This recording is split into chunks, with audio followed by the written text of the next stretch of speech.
Morning, guys. How you doing? How you doing? Welcome. And big apology. Man, oh man, I think I said last night, Danny Ward's shoulder, Danny Ward's elbow. Thanks, everybody. Love you. But yeah, here we go. I'm going to get you all the lineups and everything we need to know as we move into this. But I tell you what, QPR, it's going to be a big game. Referee today, Ben Speedy. Ben Speedy's the referee today. He's had a few games this season, 8 games so far, and he's a 1 in 3, like 3 average yellow cards per game. You'd have to say maybe anywhere, and it's a rough estimate on the red card, but you've got to say average 9, roughly once every 9 games the red card comes out. So you never know, maybe it comes out today. Maybe, but we're going to bring up some of the new stuff, and what we want to do is to get into Wrexham. That's what we want. There we go. Thank you very much. Lovely. Here we go. Get the overview on there, and the game is coming up today. And the Arthur Okonkwo, as you know, is in goal. So Arthur's in goal. It's going to be good. Don't worry about Danny. Excuse me. Tea time early in the morning here where I am. Oh, who doesn't love a cup of tea? Bloody hell, I say that every week. But the lineup. Interesting. Let's talk through the lineup before we go anywhere. Let's be kind. QPR lineup first, okay, before we go anywhere. Nardi in goal, not Joe Walsh. Interesting. Norrington Davis on the left, Mbenge, Morrison, and Dunn on the right side in defence. Midfield, 5 forward, 5 midfield. Madsen, Varane, Burrell, Vale, and Saito. And then up front, Richard Kone. Remember Richard Kone? We've got to keep our eyes on Richard Kone. It's going to be interesting to see what he says. But again, big apologies for the Danny Ward shoulder. It's Danny Ward elbow. Man, oh man, a few of you were jumping on me for that last night. Like, holy moly. Relax, guys. It's a word. I got one word wrong. Now, talking about what we want to talk about. And Wrexham, yes. Arthur Okonkwo in goal. Listen, Arthur's a top keeper. Came from Arsenal. We don't have any problems with Arthur, do we? Look at what he did for us last season, season 4. Phil J. Weston, good morning to you, sir. Good morning, good afternoon to you, I should say. Evening, people. Come on, you Reds. Let's have a good performance today. And another 3 points on the board. Yes. Wouldn't it be lovely to get another 3 points today, hey? Not taking anything away from Queen's Park Rangers, because it's going to be tough.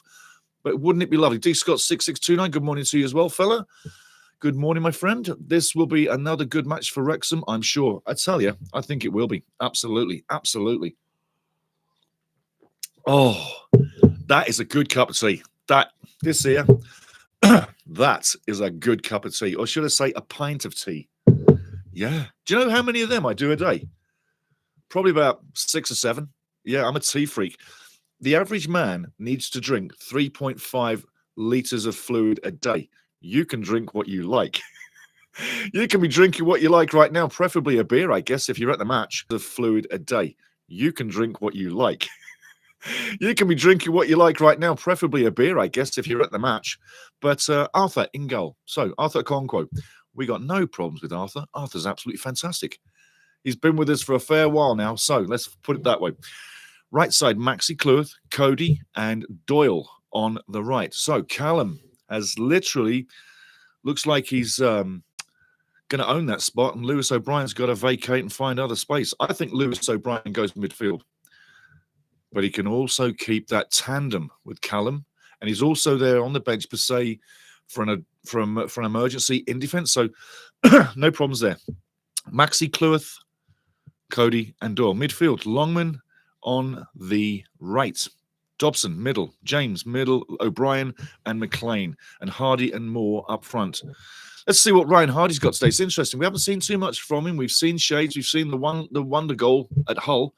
But let's see what he does, because so far he's there, but he hasn't really done too much, has he? Hey, he hasn't really done too much. So let's put it that way. So there's your lineups. And obviously, if you didn't know, yesterday, Ipswich took out Sheffield United 5-0. 5-0. 5-0 on the 5th game, and they've lost 5 straight. Sheffield United. Well, they've only got another 41 to fix it, and they're not too far from safety. So I wouldn't panic. I would not panic. I've seen teams in that situation, and they've survived. And I'll draw your minds back to the Sunderland of the Mackens under Roy Keane that time. He took over. They had no points in 4 matches. We're in the bottom 3. And he took them to the Premier League in 1 season. So it can be done. It can be done. Good morning to Steve. Bit surprised with the lineup, to be honest. You know, I got to be honest with you. I am too. I am too. I thought there would have been more. But guys coming back off international breaks per se, yada, yada. I do too. I agree with that, Steve. I totally agree with that, Steve. I thought we would have had something different here today. Maybe second half shows you, but looking on the bench, Lewis Brunt on the bench, normally would have been right side defense. He's on the bench. He can come in. Hyam, the new guy, he's on the bench too. Issa Kabore on the bench as well. Ben Sheaf on the bench as well. Sammy Smith on the bench. Ryan Barnett, Nathan Broadhead, Harry Ashfield. Did you hear that bench? Did you hear and see what is on the bench for Wrexham? I would go as far as to say, and Stevie, you're right, I'm surprised with the lineup, but I would go as far as to say that that is probably one of the strongest benches I've ever seen for Wrexham. What do you think? I think that's one of the strongest benches ever that we've got. And just think of the likes of the players that have recently been dispatched to other teams. And, 3 of the guys are still looking for clubs. Yeah, 13 in, that many out.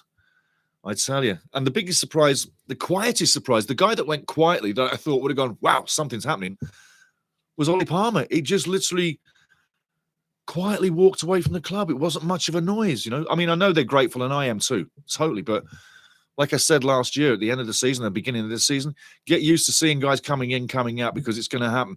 D. Scott says, I'm glad to see Max and George getting on the starting lineup.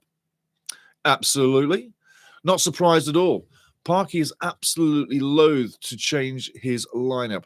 He'll work in the bench in the second half. Got to say, I got to think you got a point there, my friend. Absolutely, absolutely. I mean, honestly, Max Kluth hasn't really put a foot wrong, really. Let's face the truth. He hasn't put a foot wrong. He's had a few blimps where the pressure of the championships got around him, but that's the level. That's the level.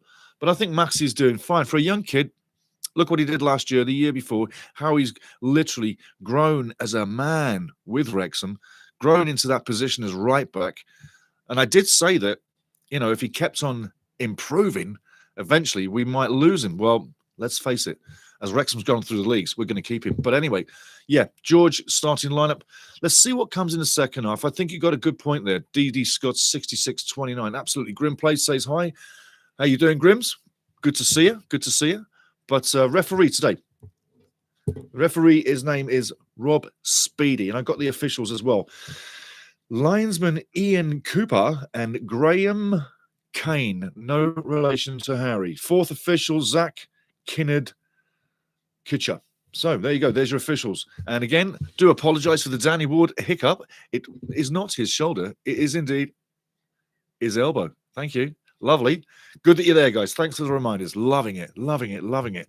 And remember, post-game, after the game, we're going to do that too. What are your thoughts on the game? Are you worried? Are you worried?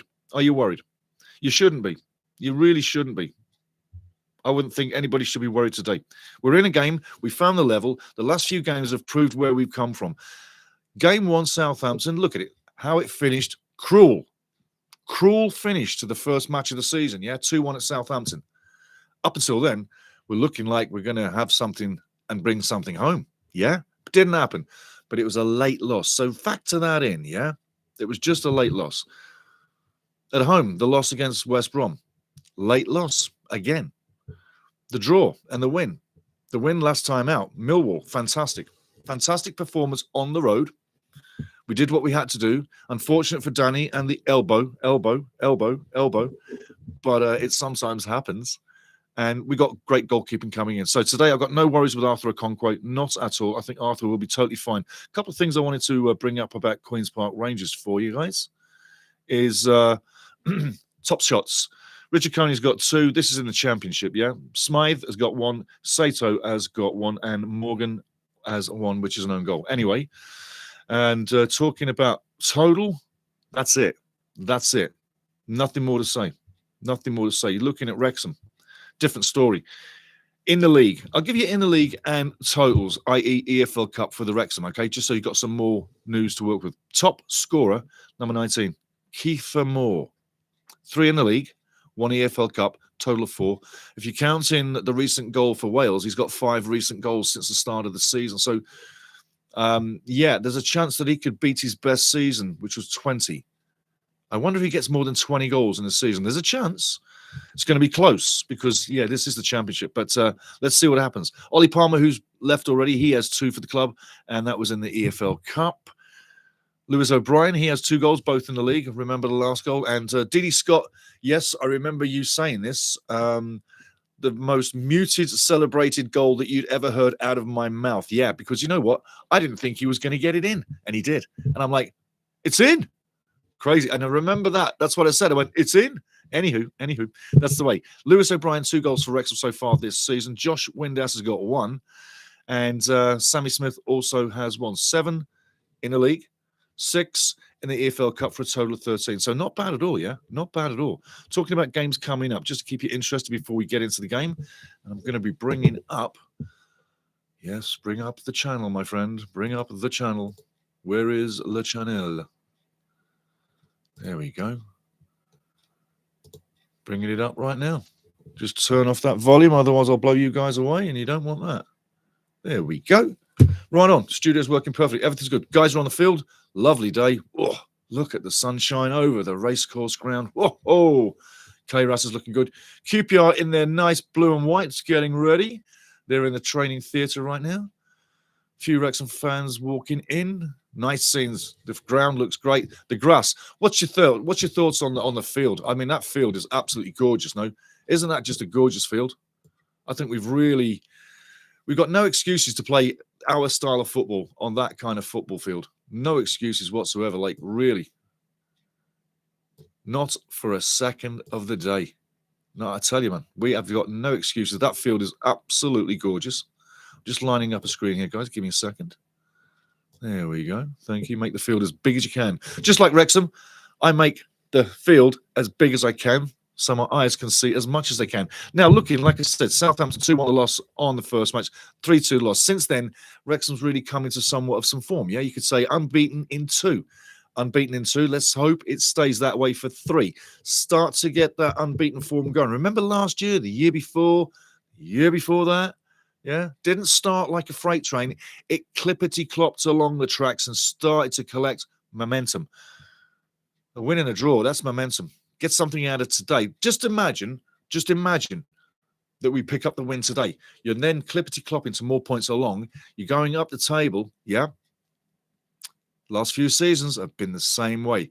Don't expect a win each week. Draws are good. Wins are good. Losses are bad, obviously, but pick up points on the road. Draws on the road are good. That win against Millwall was fantastic. But it's not going to happen every weekend like that. That's for sure. Anywho, back into the chat. Get into the superstars of the show. And again, Danny Ward-Elbow, he's out for 4 months. And the referee is Ben Speedy. And he's done 2 games in the Championship this year. 2 games in League 2. 2 games in the League Cup. And 2 Premier Junior Leagues. So that's the Premier U19s.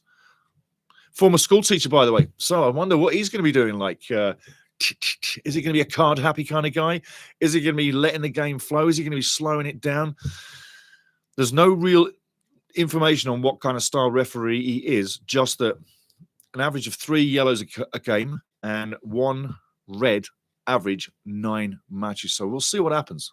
We'll see what happens. But as I say, guys are on the field right now, having a warm-up, getting ready for the game.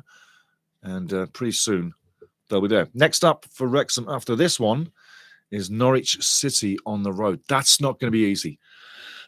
Norwich City on the road.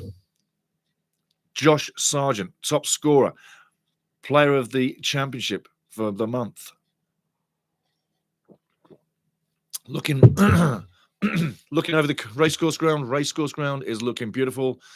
Sunny with clouds. And I tell you, the scenes look like it's a wonderful Late summer's day. That's what it is. It's a late summer's day. It's looking good. And yeah. Couple of stats. QPR, no clean sheets on the season. No clean sheets on the season. And you got to say, likewise, 1 win. My throat is not alive today. Let's have a drink of water. There's something stuck in there. That's better. There we go. I think it was that. I think I had a power drink a little while ago, and I think that's just lingering in my throat. It's not good. There we go. Anywho, some interesting stats though for you. Last 4 games. What do you want? Do you want Rangers first or Wrexham? Wrexham? Okay. Wrexham stats. Southampton 10 shots, 2 on target, 24%. That's all we had, and we nearly got a point out of that. Should have had a win. Against West Brom, 51% possession, 15 shots, 3 on target. We lose 3-2. 15 shots. That's the highest of the season so far. And let's hope we can get that today. That also was a home game. Against Sheffield Wednesday, home, 2-2. 11 shots, 4 on target, 46%. And last of all, Millwall on the road, 2-0 win, 6 shots on target. Sorry, 6 shots, 3 on target, 40%. We've only gone on 51%. We've only gone over 50% once on a possession. Typical. That's typical for us. There's no issue there. But when you get down to 24% at Southampton and you only lose late 2-1, that's a surprise because 24% normally means you did not have a good time. And that's what I'm saying. 24% needs to come up. Anyway, back into the chat. We're going to get into some of what you're talking about. Diddy Scott 6629 says, also pleased to see Broadhead and Ashfield made the squad. Yes. This is a game, I would say, where you could use anybody from the bench. I don't see any reason why anybody can't come off and do a job. My, oh my. That's the one we want. There we go. Looking at the bench. Lewis Brunt, you do feel sorry for him because he's been... Were there signs that Lewis needed replacing? That's the question. Callum Doyle's come in, but were there signs Lewis needed replacing? Were there signs that he got beaten? There were. There were a sign. Excuse me. There was a sign. But you have to say, when you look closely at the changes that have been made, it's a fine-tooth comb that's looking at the squad. It really is. If you, like I say, I've said many times, you're going to see people leave here pretty soon. They've all left really fast. And if you look at the players that have come in and the way they're refining this squad and the team, it's happening slowly. Like you say, Steve's a little bit, why do they not have him on the field? I agree, maybe second half. But you can see that they've really changed things very fast, but they're cultivating it smoothly. I mean, Lewis Brunt on the bench, he may feel a little aggrieved that he's losing a place that he thought he was going to get. And for the biggest group of games that he played, he did a fantastic job. Dominic Hyam, we're going to see what he's about. But big man, experience, got the championship experience. That's something we need in that defence. Every great team is built on defence. And if we don't address that, we don't go where we want to go, which is higher up in the league and higher up in the standings, per se. And potentially, in a year or two to come, maybe make that challenge for the Premier League. But that quality coming in, that's really what's going to change our fortunes. And I can understand how they're doing it. And I like how they're doing it. It's ruthless. It's not what you would say without a cutthroat situation. Like, they're chopping and changing things very fast, and guys that have given us great service are moving along. So, got to say, Dominic Hyam, I expect him to start to make a presence in the team very soon. Issa Kabore, right side, Maxi Cleworth. Maxi's not doing a bad job, but pressure for places, competition for spaces, that's what you need. That's what we're building in this club. It's fantastic. Ben Sheaf as well. I'll give you some of the numbers if you want as well. In fact, I will. I'm going to stop off. I'm going to give you some of the numbers. Ben Sheaf's the next one we're talking about. But let's look at some of the numbers. We got the numbers right here. Let's start with Issa Kabore, okay? If you caught the pregame, brilliant. This is just a quick refresher from the pregame, what I told you in the pregame. If you look at all the clubs that Issa Kabore has been to, you've got to say, why has he not been purchased by one of them clubs? Man City product. He's been with Mechelen from Belgium, 27 games. Troyes on loan, 31 games. That was 2021. Marseille, 22 games. 2022. Luton Town, 24 games in 2023. Benfica on loan also in 2024, 3 matches. And finally, Werder Bremen, Germany, for 9 matches, another loan deal. Now he's on loan here at Wrexham. They want to offload him. They definitely want to offload him. He's never played for Man City, won't play for Man City. It's a product that they've groomed through, hoping he'd be somebody, but he hasn't turned out to be the player that they thought he would be. Anyway, 52 caps for Burkina Faso as well, so he's not without. He's got some talent. We either let him play, see what he's got, or send him back after the loan and say, thanks very much. But I say, play him, see what he's got, and then you make a decision on him. So there's your man, Issa Kabore. Also looking at Dominic Hyam, like we were talking about, and then we'll get to Ben Sheaf straight after as we move up. 8 minutes before the game. Like I say, the scenes out there are fantastic today. Hope you're enjoying watching the scenes as we're getting ready for the game, because I always love to watch as the players are warming up, and especially as the crowd's filling up. You know, you build the day. I like to get a ground very early, pretty much when it's empty, and just feel the whole thing wake up, grow, build its motion, and then get ready for that first whistle of the day, the kickoff whistle. Yes. So Dominic Hyam, teams, and he's 29 years old, a Scotsman. He's played for Scotland as well. Has Dominic John Hyam. Okay. Yes, the scenes are fantastic at the race course, the Kairos today. Beautiful, beautiful, beautiful. Started out with Reading, and then he went to Hemel Hempstead on loan, Basingstoke on loan, Dagenham and Redbridge on loan, all low league teams. Portsmouth loan, Aldershot loan. Finally ended up at Coventry after 5 years of loans, and played Coventry for 5 years, 169 games, 8 goals. So he's a central defender, but he can also score goals. Big man on the corner, big man on the free kick per se. And it happened as well with Blackburn Rovers, slightly lesser games, 122 games for Blackburn Rovers, but also 4 goals. 1 cap internationally for Scotland. And like I say, he's going to dispatch somebody out of their position pretty soon. Looking at Sam Smith coming in. There's Kiefer Moore looking fresh. Queen's Park Rangers coach just rolling on through. Excuse me. Rangers players coming off the boat. To tell you what, Hickenbottom, I see Hickenbottom coming in, and a few other guys. They're not looking up. They're not looking up. They're not looking up. All their faces are looking down. None of them are looking at the crowd. Nobody's looking at the people. That's an interesting thing. When you get off the bus, stick your face up. Make yourself a target. That's what I tell my players. Make yourself a target. Be somebody. But that field is looking great. The sunshine over the field. I'll tell you what, we're in for a day. Going to get to Ben Sheaf after I hit the chat, because you guys, you're the ones that are important. Good morning to Good. How you doing, fella? See what's good, man. Yeah, it is. It's all good, buddy. Getting ready for another big match. 3 points hopefully coming our way. QPR, though, take them lightly. You might be regretting it. They can be dangerous. 3 goals out against Charlton last match. Yeah, 2 late goals. Sato in 84. Yeah, and Richard Kone scored 90 plus 7, so they can score late. Kone, remember, he's in the game till late. The fans are getting ready. The atmosphere is building. I see a few yellow shirts in there. I'm actually jumping with the crowd as they're clapping. Getting into it. There's a dad with his boy. He's reading the program. Now he's on his phone. Pay attention to your son, mate. Get with your son. Drop that phone. Anyway, here we go. CP Marks, how you doing, fella?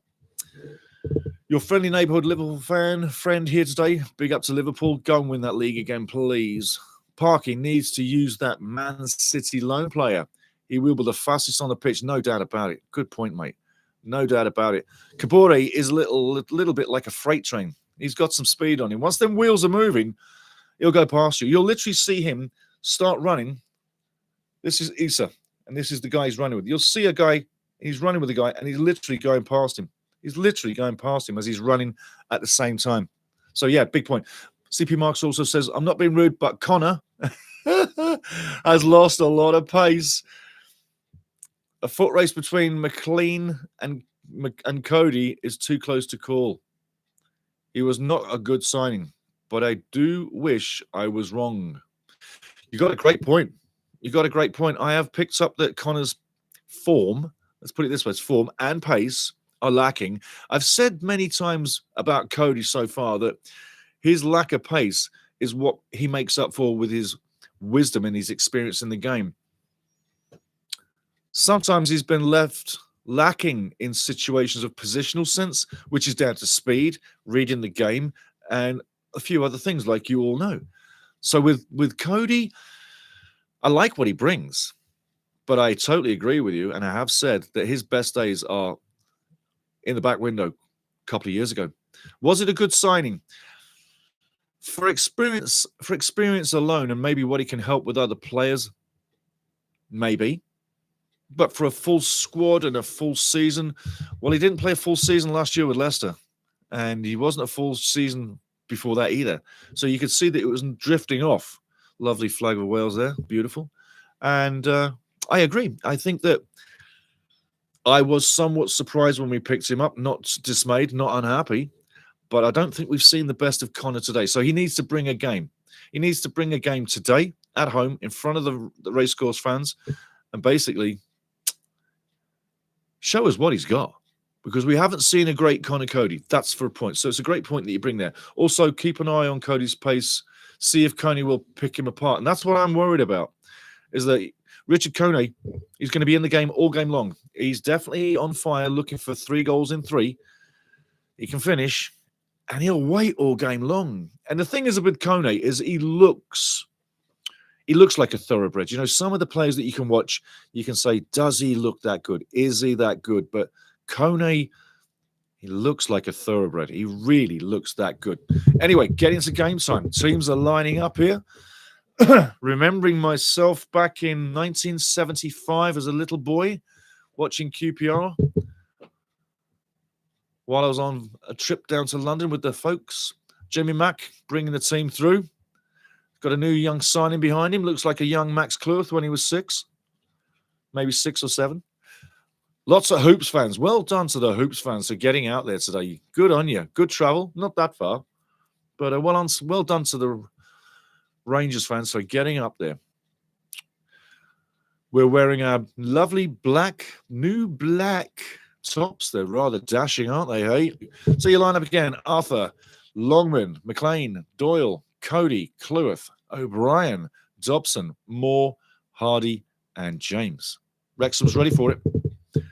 Wrexham's ready for it. And don't forget, we're going to be bringing you some stats about Ben Sheaf before we get in there, about a minute or so before the game. Ben Sheaf, obviously. Good morning, good afternoon, everybody. I'm waiting for this one. I'm loving this. Can't get enough of it. But Ben Sheaf was with Arsenal for 4 years as a product. Never played for him. Another one. But he did play for Stevenage, Doncaster, Coventry City on loan before he signed for Coventry City. And he played 131 games. And now he's with us. 7 goals as well. Much in the liking of Callum Doyle. Remember when I talked about Callum Doyle? Ben Sheaf is situated himself in my mind just like that. Just like that. Right. Let's get out of there. Let's get into the business. Get ready for the game. Yada bear. There we go. One of you. I want to open one more of you, babies. Come on, let's have it. Okay, here we go.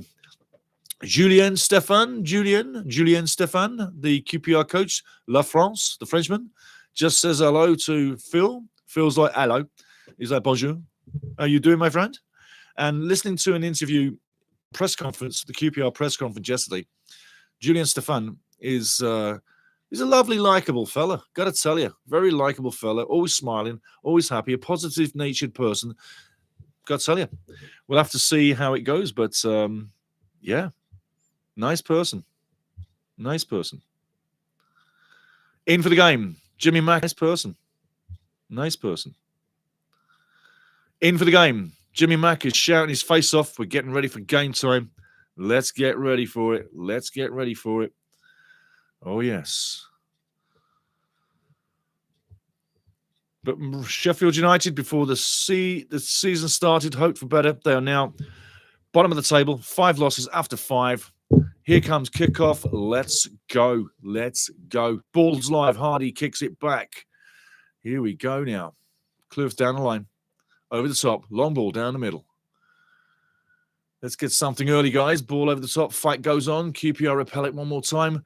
Nice battle starting in the midfield. It's a bit scrappy as we start, but hey, I tell you what, QPR will come away with the ball down the right side. Dangerous. If he gets it over the left side, we've got problems. Does he go left side? No, he doesn't. Keeps it back, though. Now he does. Oh, I tell you, clear the ball first time, guys. Well done. Wrexham get it out, but QPR pushing it back into the dead zone. Going to the right side. No, he doesn't. He swivels, turns around. Wrexham now under a little bit of QPR pressure as the game opens up. First seconds of the game. Very, very interesting to see this pans out. Arthur comes, collects, and controls. Nice play by Arthur. Little bit of pressure there for QPR. Nice for their spirits and confidence. Let's hope they don't stamp dominance on the game in the early phase. Jimmy Mack now coming out. Gets caught in possession. Spins, turns, drops off. Doyle. Slides up to O'Brien. Jimmy Mack now back to Doyle. Doyle looking very composed for a young kid. 21, new signing. Got to love it. Got to love all these new guys coming in for Wrexham. I tell you what, we are so lucky with the way things are going. Ball down the right side now. Can Hardy get there? No, he doesn't. QPR now trying to get it out. In possession. Going backwards. Coming down the right side now. Moving forward. Up to the halfway line. QPR now looking to go forward. No, he goes inside. Not the best pass. Loses possession. QPR picking it up. Lose possession. Jimmy Mack now comes inside. Down the line. Your man O'Brien swivels. Passes it back. Callum Doyle picks up. Smart play. Matty James all the way down to the right side now. Longman in possession. Goes tic-tac-toeing down the line. Does he get it back? Yes, he does. Can he get the cross in? Yes, he can. Good signs so far. Nice flying football, both teams. We're in for a nice football match, people. I tell you, really in for a nice football match here. Lovely flowing game. Good atmosphere. Come on, let's have some of this. This is what we have been missing. Phil's trying to look like Bielsa sitting on the Gatorade box. But hey, this is what we've been waiting for. International is one thing, but Wrexham is something else. O'Brien now cuts inside, deep into midfield. Beautiful ball. Kiefer goes down. Free kick. Referee, well done. Speedy. Referee, speedy. Very speedy with the referee's whistle. Get to take that again, guys. Calm it down. People really on edge on this game. Beautiful scenes. Great game. Kiefer takes the knock, knows it's coming. Rides the challenge, goes down, wins the free kick. Perfect play. Kiefer Moore having a great season, and people were writing him with the free kick. Does he pass off to the left side? Does he pass off to the left side? It will be interesting to know.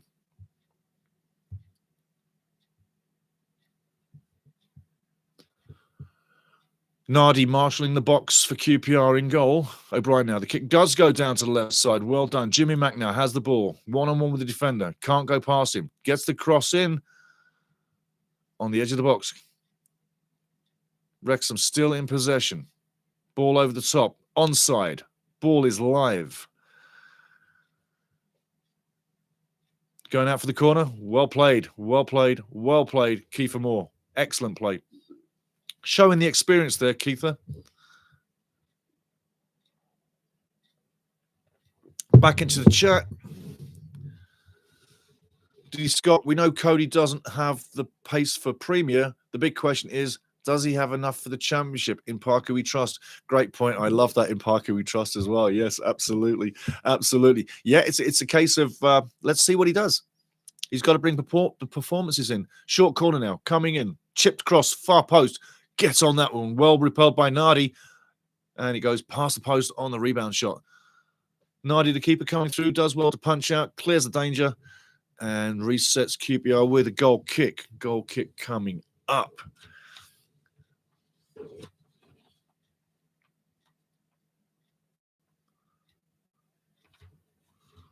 One thing about Wrexham, if you didn't know, is shots on target. We're more shots at home than we are on the road. Absolutely. 15 shots against West Brom, 11 shots against Sheffield Wednesday at home. Look for more of that to continue. Ball over the top now. Going all the way to a throw-in.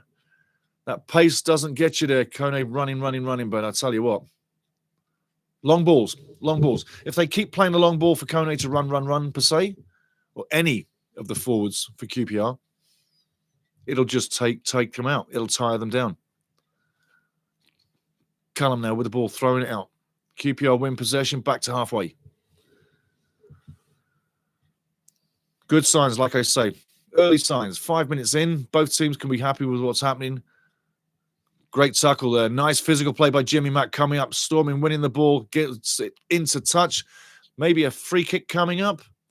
Varane really didn't do too much wrong with that one. O'Brien starts it off already. Jimmy, well done, my friend, winning another free kick. Wrexham in possession, moving over halfway. Tic-tac-toe all the way back to Cleworth. Cleworth now spins. Back to Arthur Okonkwo. Again, I got to say, that field looks absolutely stunning today. They've had enough time now to work on it and to get it really groomed. Look how smooth the ball plays, hey. San Siro Stadium football field. Beautiful. In our own Wrexham's Keiras. Absolutely stunning. Wrexham now beautifully in possession, playing the Wrexham game. Jimmy Mack over the top. Beautiful ball. Excellent play. Can Hardy get there? Doesn't get there. Going for the corner. Defender can feel like he's been fouled. Hardy knows he's fouled him and gets the corner. Beautiful play.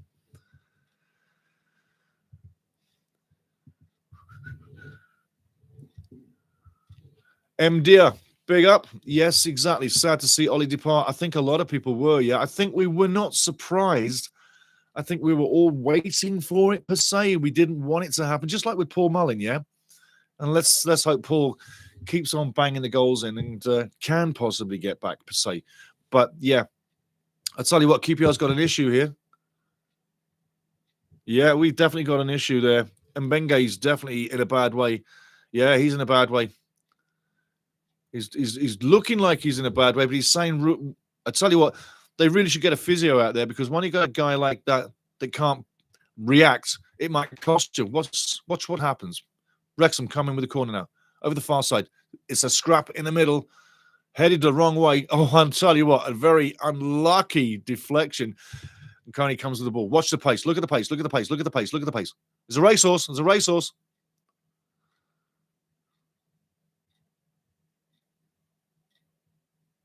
Callum Doyle. Calm. Collected. All the way back. No rush. Plays like a veteran. That's a good signing. So far, Callum Doyle is looking like a very good signing. He's slipping into plays perfectly. Literally not a problem. Ball through now. Nothing doing there, Maxi. Nothing doing. But Callum Doyle is literally fitting like a hand in a glove. Absolutely beautiful. Who knows? Maybe he's going to be one of the big signings for years to come. He's young. He's got a bright future. He's got decent pace. He's strong in the body. Reads the game well. Another big pickup. Throw-in coming up to Wrexham.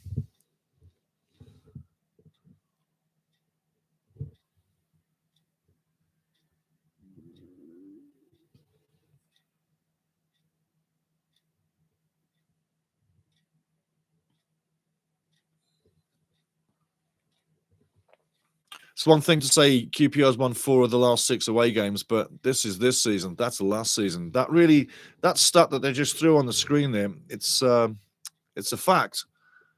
But 2 seasons very rarely rub into each other. Doyle now on the ball. Throw in, right side. Effortlessly long throw. The battle for the ball. Who comes up with it? Callum Doyle. Nice and calm. Flicks it off. Remember in the preview when we first signed him, he has the ability to flick the ball off to his own teammates in tight situations, and he does it all the time. He just did it there. QPR now left side, looking to get the ball in, building slowly. Great tackle. I tell you what, that's a tackle. That's a statement tackle there.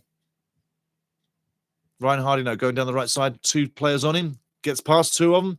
Being fouled. He still goes past. Ball into the middle, going nowhere. Well intercepted. Ryan Hardy is literally growing in this game.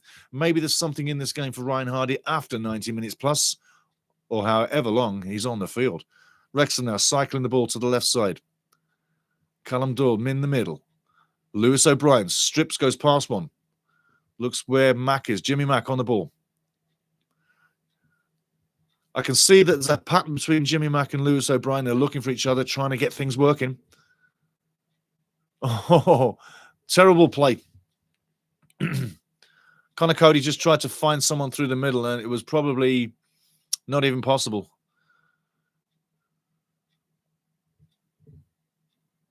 Burrell doing very well so far. Great pace by Burrell earlier, as we were talking.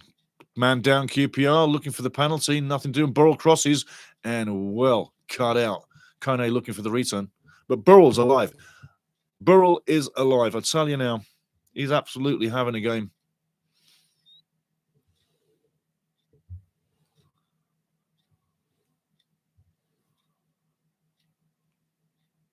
Right side so far, Queen's Park Rangers have been very busy. Ruman Burrell been busy. Cody, as we have seen a few people say, the pace is exposing him, and he does need a big game.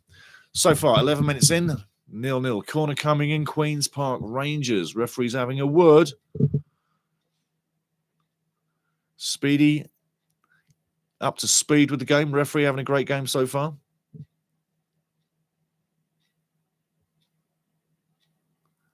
Max Cluas having a battle. Ball's coming in. Ball's live. Corner in. Great corner. Well punched by Arthur Okonkwo as well. Foul coming through. Far side. Burrell's had a bit of a come together. He doesn't seem to think it's much of a problem. And you probably wouldn't if you were Burrell. Otherwise, on the other side of things, if you're on the ground, you think there is a problem.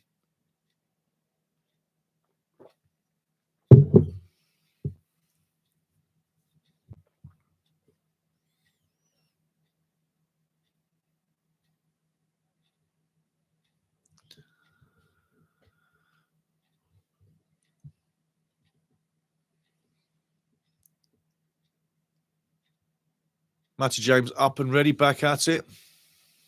Ball alive. Let's go. Nice ball over the top. Fantastic play. Forward-looking ball. Does the cross come in? It does. And it's open, and no one gets on the end of it. And it's going wide. It's a scrappy moment in their box. It's still alive. The shot comes in and going idly wide to the left. Big opportunity there for Wrexham. Should have been shots on target. But unfortunately, it wasn't to be. The cross comes in, which is a great surprise because I didn't think he was going to get there. But the shots thereafter, scrappy shots, scrappy situation, and nothing to report. As long as people are making shots and creating chances, Wrexham's in the game. That's the main thing. 2 shots on the game so far, none on target, both for Wrexham. 67% possession for Wrexham. That's high for Wrexham. Let's keep that going. Phil Parkinson on the bench. Seems quite happy. Coming up to 15 minutes, still 0-0. Wrexham on the ball, looking to get things done.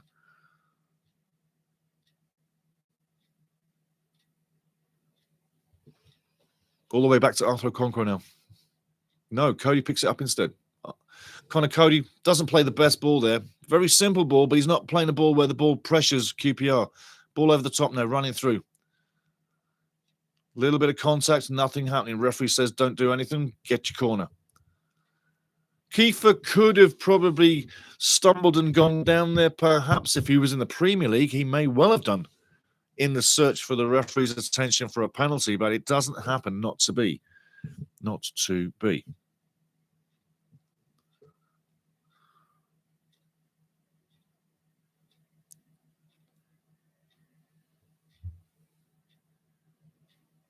Going to give you some live scores here in a couple of seconds, guys. As you know, 5-0 yesterday. Ipswich over Sheffield United. Ball comes in.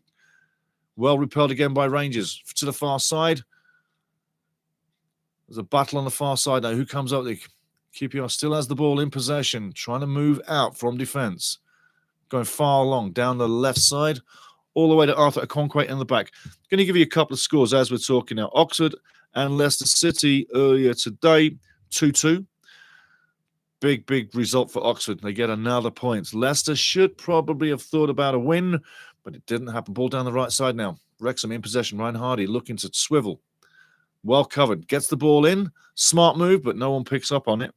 People need to start anticipating what Ryan Hardy is building. There's a lot of assist work, what Ryan Hardy can bring. People just need to realize what he's about.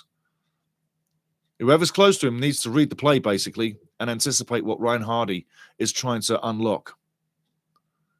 He's a gifted player, and let's see something happen. Watford 0-0, Blackburn Rovers at the moment. Stoke City 0-0.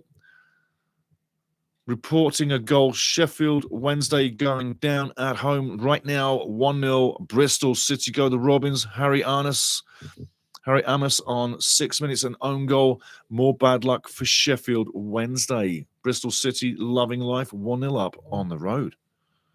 Doesn't get much better than that.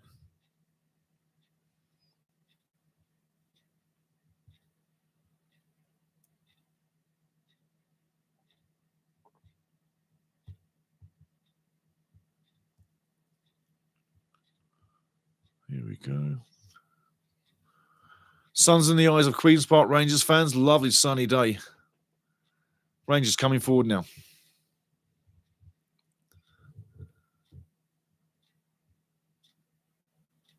Other scorelines as well today. Charlton 1-1 with Millwall. Red card to Charlton. And Preston 2, Middlesbrough 2. So three draws prior to. And the game's going on right now. Rangers going forward. Burrell through to the middle now. Intercepted one more time. Terrible play in defence there. We're looking to play ourselves into trouble land there. We get it out. We survive. But QPR may have thought they could have got something there as well, but nothing happening. Rangers looking to happen. Looking to get things moving. Wrexham. Not all the legs pumping just yet. Slowly into the game. Just over 15 minutes in. There's a good feel to the game. Goals will come. I got a feeling goals are in this game for sure. It's just a matter of time. The first one will break the duck. Nice interception there. Lewis O'Brien's moving forward. Kiefer Moore now down the centre. Passes off to the right. Beautiful play. Wrexham overloading. Coming down the right side now. Longman. Cross comes in. Kiefer's up on it. Nobody gets on the second ball. Need to get on that second ball. Wrexham still in possession. Swivel, turn. O'Brien strokes it now beautifully. Over to the left. McLean goes inside, loses possession. Wrexham pick up possession. They're back in there. Busy man. Lewis O'Brien doing as much as he can. Brawl down the right side. All alone. Looking for things to happen for Queen's Park Rangers. Halfway into Wrexham's half. Comes into the middle.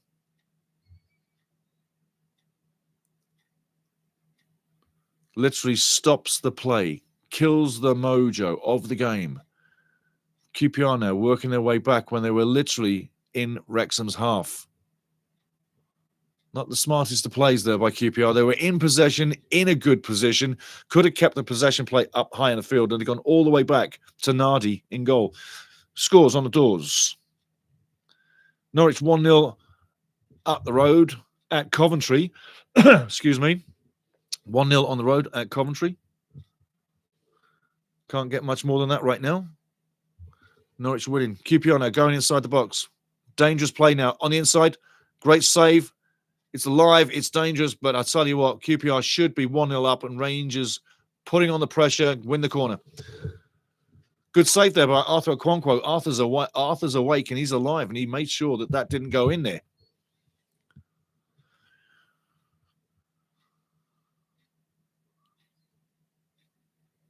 Lewis O'Brien, sorry, Jimmy Mack showing his age, possibly getting stripped with the ball down low. Just saying. Corner coming up, though. Like I say, Norwich City 1-0 on the road at Coventry. That's a surprise. Coventry will be looking to get back into that one. Corner coming in. Getting into the chat in a second, guys. Corner coming in, far post. Well parried by Arthur Okonkwo. Enough takers on the back post looking to score there. Well done again, Arthur Okonkwo. You see what I said before the game started? We got no problems with Arthur. He's been there. He knows what to do. I really feel that Arthur's going to cement himself now as the number one starter again. If he hadn't had to do that once already, hey? But I think with the Danny Ward elbow injury, I think he'll look to be number one again. Let's face it, Danny's 32. Corner coming in now. Beautiful corner. I tell you what, gorgeous corner. Kiefer Moore heads it right out from danger. Ball still alive. Rangers in possession. And a big tussle. Wrexham come up. George Dobson battling away. Wins the throw-in. Back into the chat. The OG experience. What does McLean do for the team? That's a good question. Because in the last little while, not so much. But if you're looking on assists on the season, he's got 2 assists on the season. And that last one at Millwall, you have to say that was an exceptional piece of skill. So he's still offering quite something. But the pace. And I'll say that for 37 years of age, I think he's doing a hell of a job to stay in the game. But what does he give us that another left-sided midfielder couldn't give us? Kakachi, for instance, per se. Wait and see how the season develops. But I hear what you're saying. Is he coming to the end of it? Is he literally at the final season of greatness? Let's see what happens. But so far, so good. Jimmy Mack's in the game. He's doing okay. But you can see the signs of being an elder statesman in a young man's world, yeah? Because let's face it, most guys playing this game are young men compared to Jimmy. He's giving a lot of guys maybe a decade. So that really does measure up. But yeah, I hear what you're saying, though. I totally get what you're saying. And I agree with you. You're right. Back into the chat. Jason Davies, big up to you. McLean is the captain, though. Absolutely. Absolutely. That experience, just like ball coming in now, Kiefer on the end of it, keeps it alive, ball in the inlet, and nothing happens with it. Unlucky. Ball alive. Louis O'Brien, back up to Callum Doyle. I like Callum Doyle. I like what he brings. Very steady, very calm. He looks like a consummate Premier League professional. Never focused about anything other than staying calm and playing the easy ball. Coventry still 1-0 down against Norwich. That's not going to be good news for Frank Lampard. And is Coventry going to have the same season that they had last year? Interesting. 2 seasons back-to-back. Can they do it? Can they do it? Di Humphreys. Di, how you doing, fella? McLean embodies effort and passion. I would agree with that. I think I was searching for those words. I would agree with that, Di. Definitely. And again, he gives most guys at least a decade. So, you got to cut him a lot of slack, not some slack, because that's a lot. Ball over the top now. I tell you what, race on. I tell you, QPR getting lucky there, playing a slack ball. And Kiefer Moore, big man, he's showing some pace there, nearly gets to that ball. Unlucky. Game's open now, 22 minutes, another interception. Louis O'Brien fighting. Referee's going to have a word, but maybe keeps it alive. Burrell now fighting up front. Really fighting up front. Connor Cody loses possession. Now he can't get back. Watch where Cody is. Watch where Burrell is.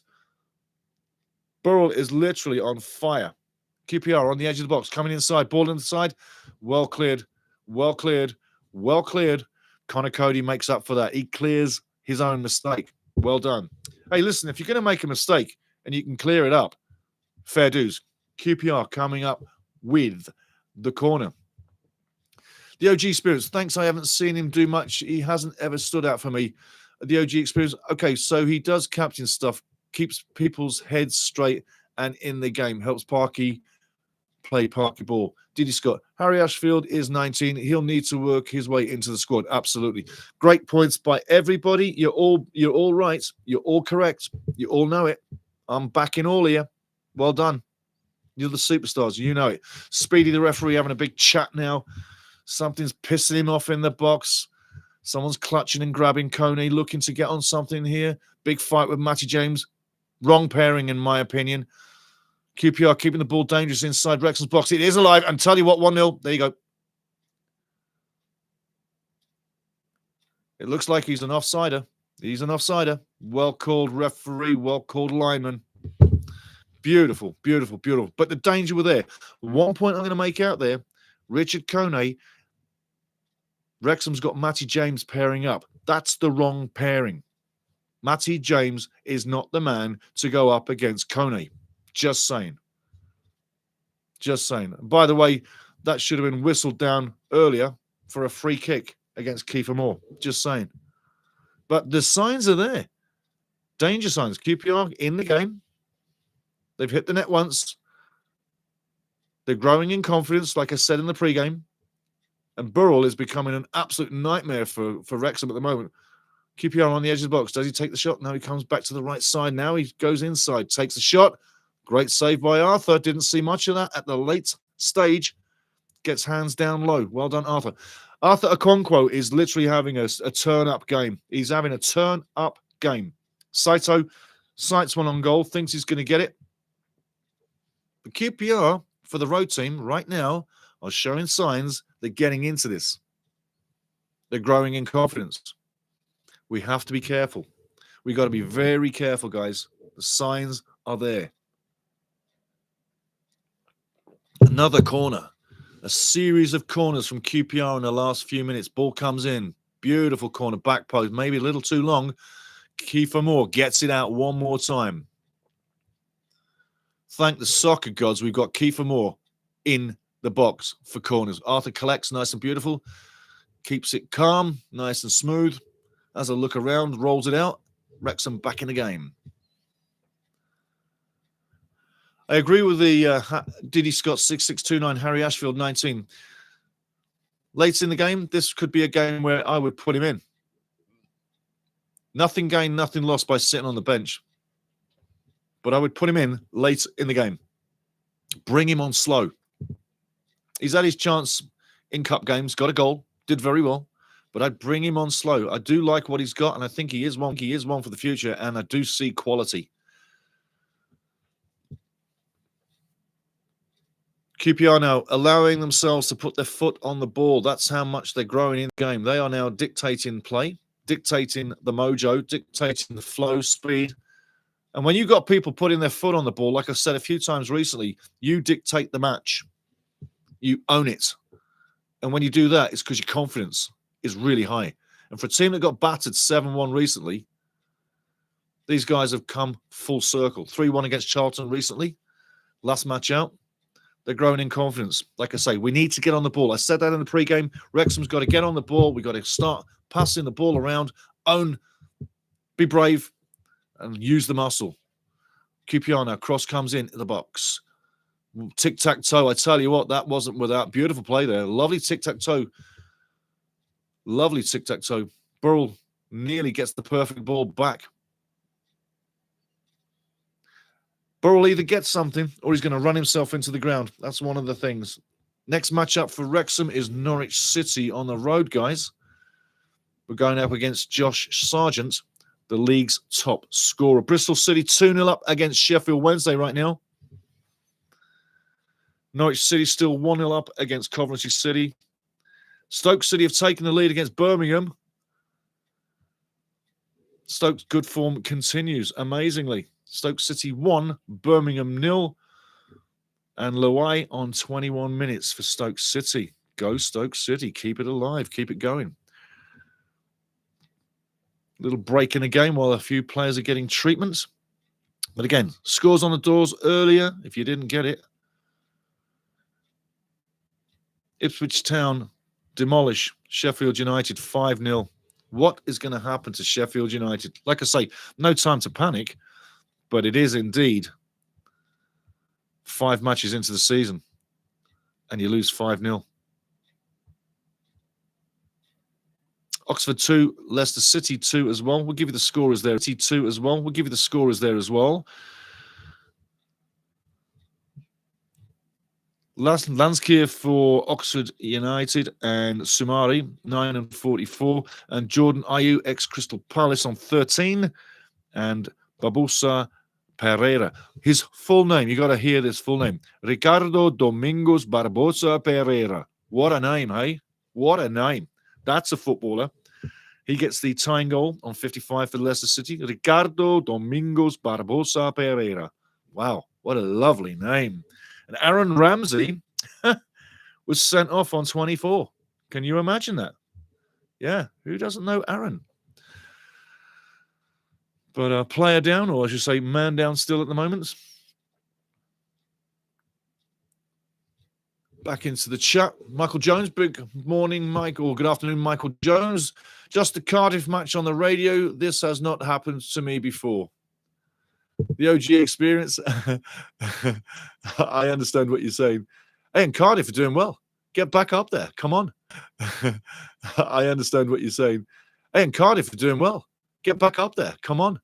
The OG experience. Can't wait to see some subs. I think it will change pace, putting Issa in and Broadhead. Brilliant. OG experience. Absolutely. This game, the only thing that we don't have right now is pace. We've commented about Jimmy Mack and what he brings. He's our captain, yada, yada. Ryan Longman on the right side's got an awful lot of pace. Once he gets wound up and he's going, those wheels are moving. Longman's got good pace. Ryan Barnett's got tricky and literally deceptive pace. Ryan doesn't look like he's got much pace when he's with the ball because he's so skillful and he's a wonderful artist. But he's got the pace too. But yes, Kabore, bring him in, freight train. And I tell you, yeah. And Kakache is another one with pace. So we've got options, per se, as we move through the season, as in this game as well, per se. But, yeah, pace is something that we need to get in there. Maybe halftime Phil changes one or two. Maybe not. Maybe it's going to be the pragmatic Phil. He goes with what he's got. He's set up his stall, and what he's going with is what he's got. But we'll see what happens. Excuse me. Matty James into the game. Lovely play. Look at that ball there. Oh, unlucky. He doesn't get the ball through. So I could see what Callum Doyle was doing. He was one play away from getting Ryan Hardy through on goal. And that's what I like to see. Get a guy go through the lines. Dribble through the lines. Negate four guys. Burrell now, right side, edge of the box. Cuts inside. Not really the best pass. There's a few times Burrell's been guilty of being in fantastic positions, but not supplying the right ball. Let's see how the game develops, but Burrell's probably one of the most active players in the game. There's a great shot of Callum Doyle next to him.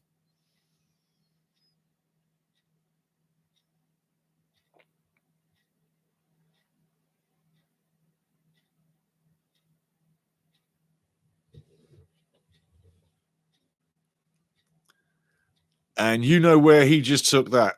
Yep, he took it right in the boys. Well done, Lewis, getting up. I tell you what, strong set, no doubt about it.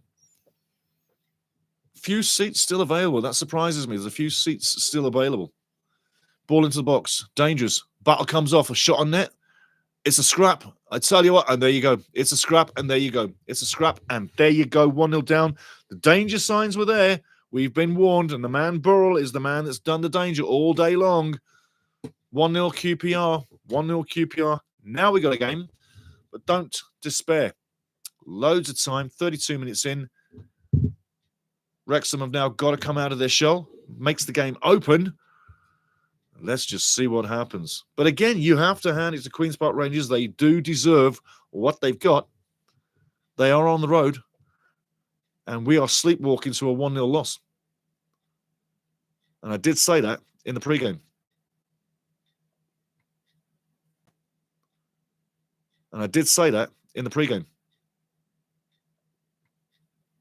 But look at the times, the opportunities we have to scrap this.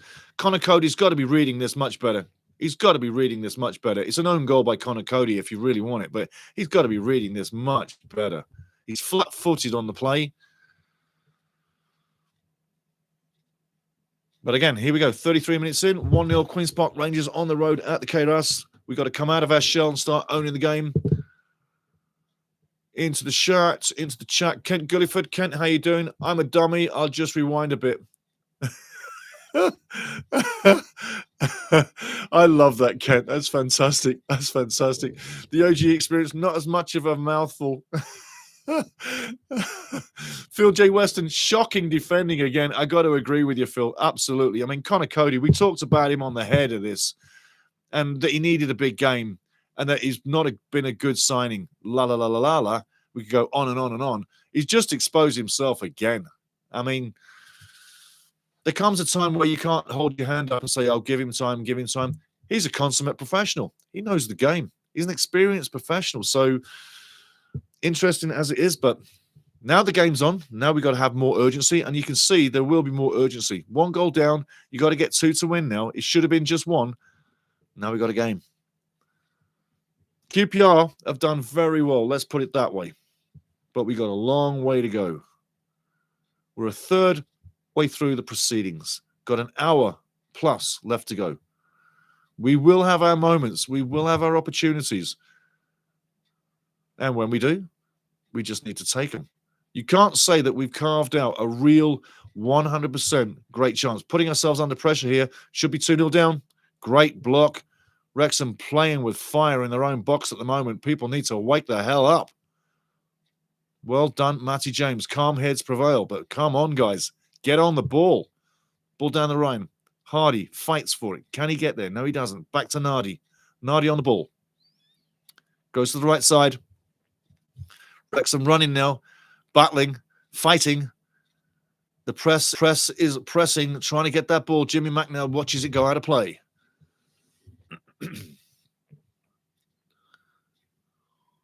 It is indeed an own goal by Connor Cody on 33. Not the best thing for Connor on a day where we're looking for a big game. Keep your heads up, keep smiling. This is football. It doesn't change for 1 goal. It changes for the result. Long way to go. Arthur now with the ball. And he'd made some really good stops so far. Let's not forget that.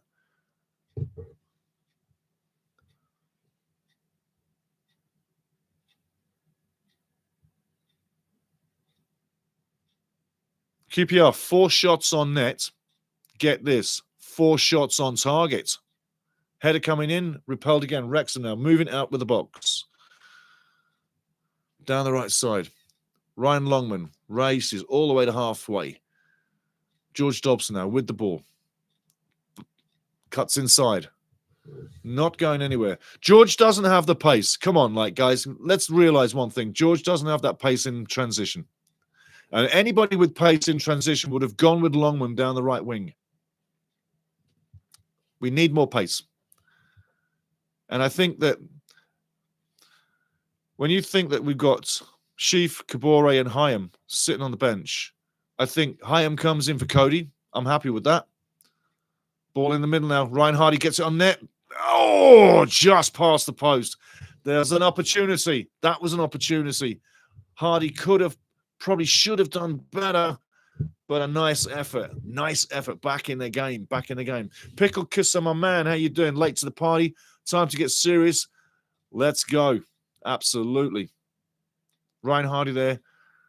Just past the post, only by a foot. Didn't miss by much. Gets it past the keeper. Unfortunately, nice connection. Just not nestled in the bottom corner. Phil J. Weston could be 3 or 4-0 down, to be honest. If they get a second, it's game over. I have to agree. I think if a second goal comes in, and I think QPR know this, they've got us in a moment where they are literally in full control of the match, flowing, having a wonderful time, tails up, as we would say, confidence, and they're looking to get that second. They know the game is on the line right now. They can feel it. The crowd know it too. Ball going out for a corner. One more time. 6 corners so far. Queen's Park Rangers in the match. 3 corners for Wrexham. We have to get on the ball. Phil's got to make some tactical changes here.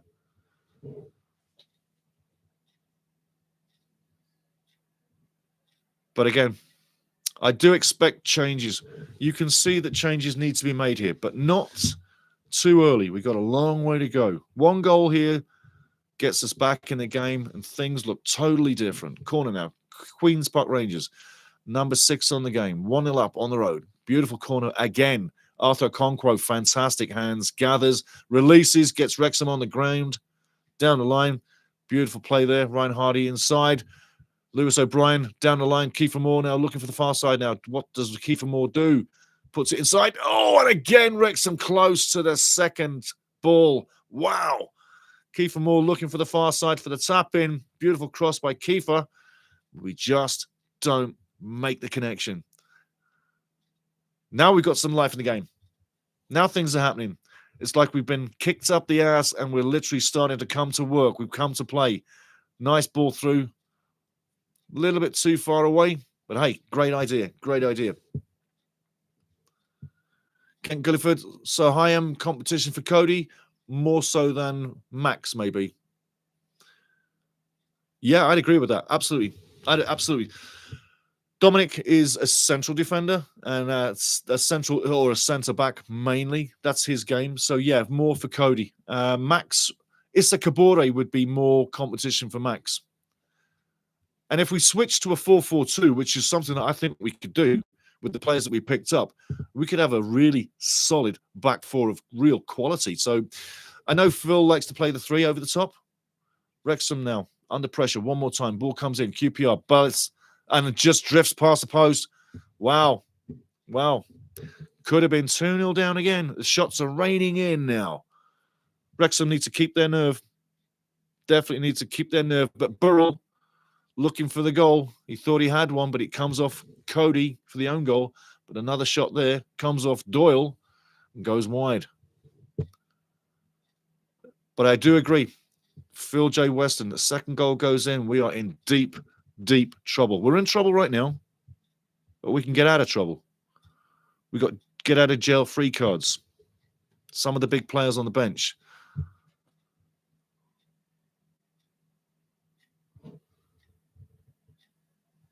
Phil J. Weston, Parky will be lining those hair dryers up. He's going to go ballistic at halftime. I'll tell you what do you think the word he's going to use the most?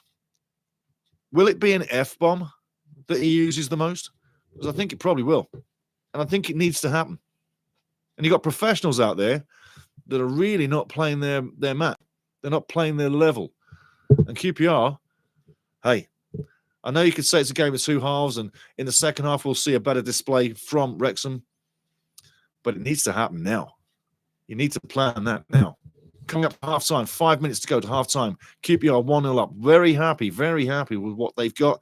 Wrexham waking up slowly, sleepwalking to a 1-0 loss. Saito down the left side now, cutting inside. Lovely play. Goes to Burrell. Back to Saito. Teasing the Wrexham defenders. Takes the free kick. Beautiful play by Saito. Tricky little individual. Ryan Longman gives away the free kick.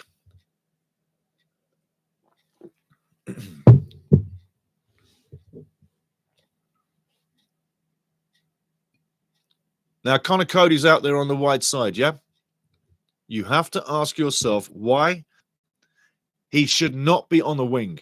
He should be central defense. And that's where he needs to be.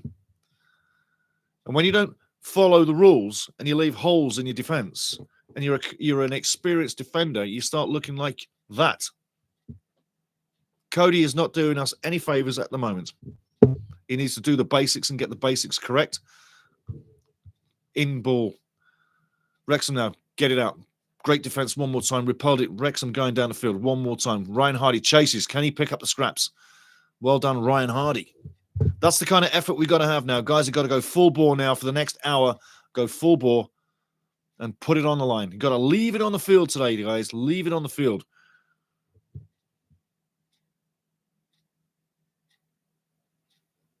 And those moments where people are looking around for someone to help them, don't be looking around. Get in there, get the job done. You won't have to look around. QPR going down the middle, stripping Wrexham really into. And I tell you what, a fantastic second goal. And it's absolutely ripped their net off. And Kone is the man. Absolute fantastic goal. 2-0 down. Phil J. Weston, you predicted it. We're really in trouble now. But I tell you what, this is a game or a match where now Wrexham are going to come out and show some character. This game is not over by a long shot, but that was one hell of a shot. Arthur Okonkwo had no chance, was given no protection, and Connor Cody needs to be replaced. There is literally no foundation in the middle of defense in this game, and we've seen it a few times in the beginning of the season, our defensive frailty. If you come and you want to get that ball, then make sure you get the ball. If you're coming to tackle for the ball, then get the ball. And if you're going to cover somebody, cover somebody. First of all, the tackle misses, and the coverage by Connor Cody, he's not even on the ball. He's not even covering the shot. He made that easy for Kone to put in. But again, it's not over. And now the hairdryers, oh yeah, I see the hairdryers going full bore at halftime in that dressing room. Let's see what comes out. If we see the reaction that we're looking for, we'll get back into this game. 4 minutes added time coming on. The OG experience, an alteration of a Connor Cody. Alliteration of Connor Cody. Absolutely. Absolutely. Burrell now running. Gets there before anybody. That's the kind of speed we need to show.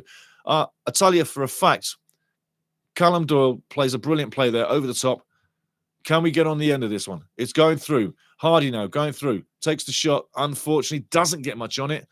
But a brilliant ball by Callum Doyle right at the end of play there. Parky will use, this is from OG experience, Parky will use an alliteration on Connor Cody. Absolutely. Bear.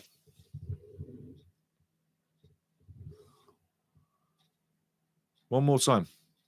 Jimmy Mack plays the ball inside. Wrexham looking very much second best at the moment. Someone's got to inspire the team forward. A goal would do that. And an easy corner given away by QPR. QPR should have been looking at Nardi, the keeper, to come and pick that up. Is this a gift horse coming up to half-time? Wrexham now. Corner. This could be a way back in the match. Get a corner, get a goal before half-time. It's 2-1. Things look different. We're back in it. Got to get a goal here now. Matty James, the general, with the ball. Come on, Matty. Let's have it, son. Get it on point. Beautiful, beautiful, beautiful. QPR repel it one more time. Great corner, but nothing happening. Wrexham still in possession. Coming into midfield. George Dobson, right in front of the box. Goes right side. Does the cross come in? Indeed it does. Cross in. Goes wide. QPR repel it one more time. Not that well. It's still hovering around the QPR box. Jimmy Mack tries to bring it down. Can't get there. Doesn't make it.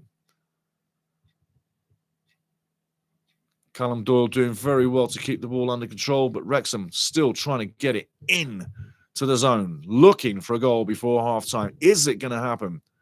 Ball over the top. Well controlled by Longman. Keeps possession. QPR running their asses off, killing the passing lanes, killing every block in position everywhere, making life tough for Wrexham, as we can see.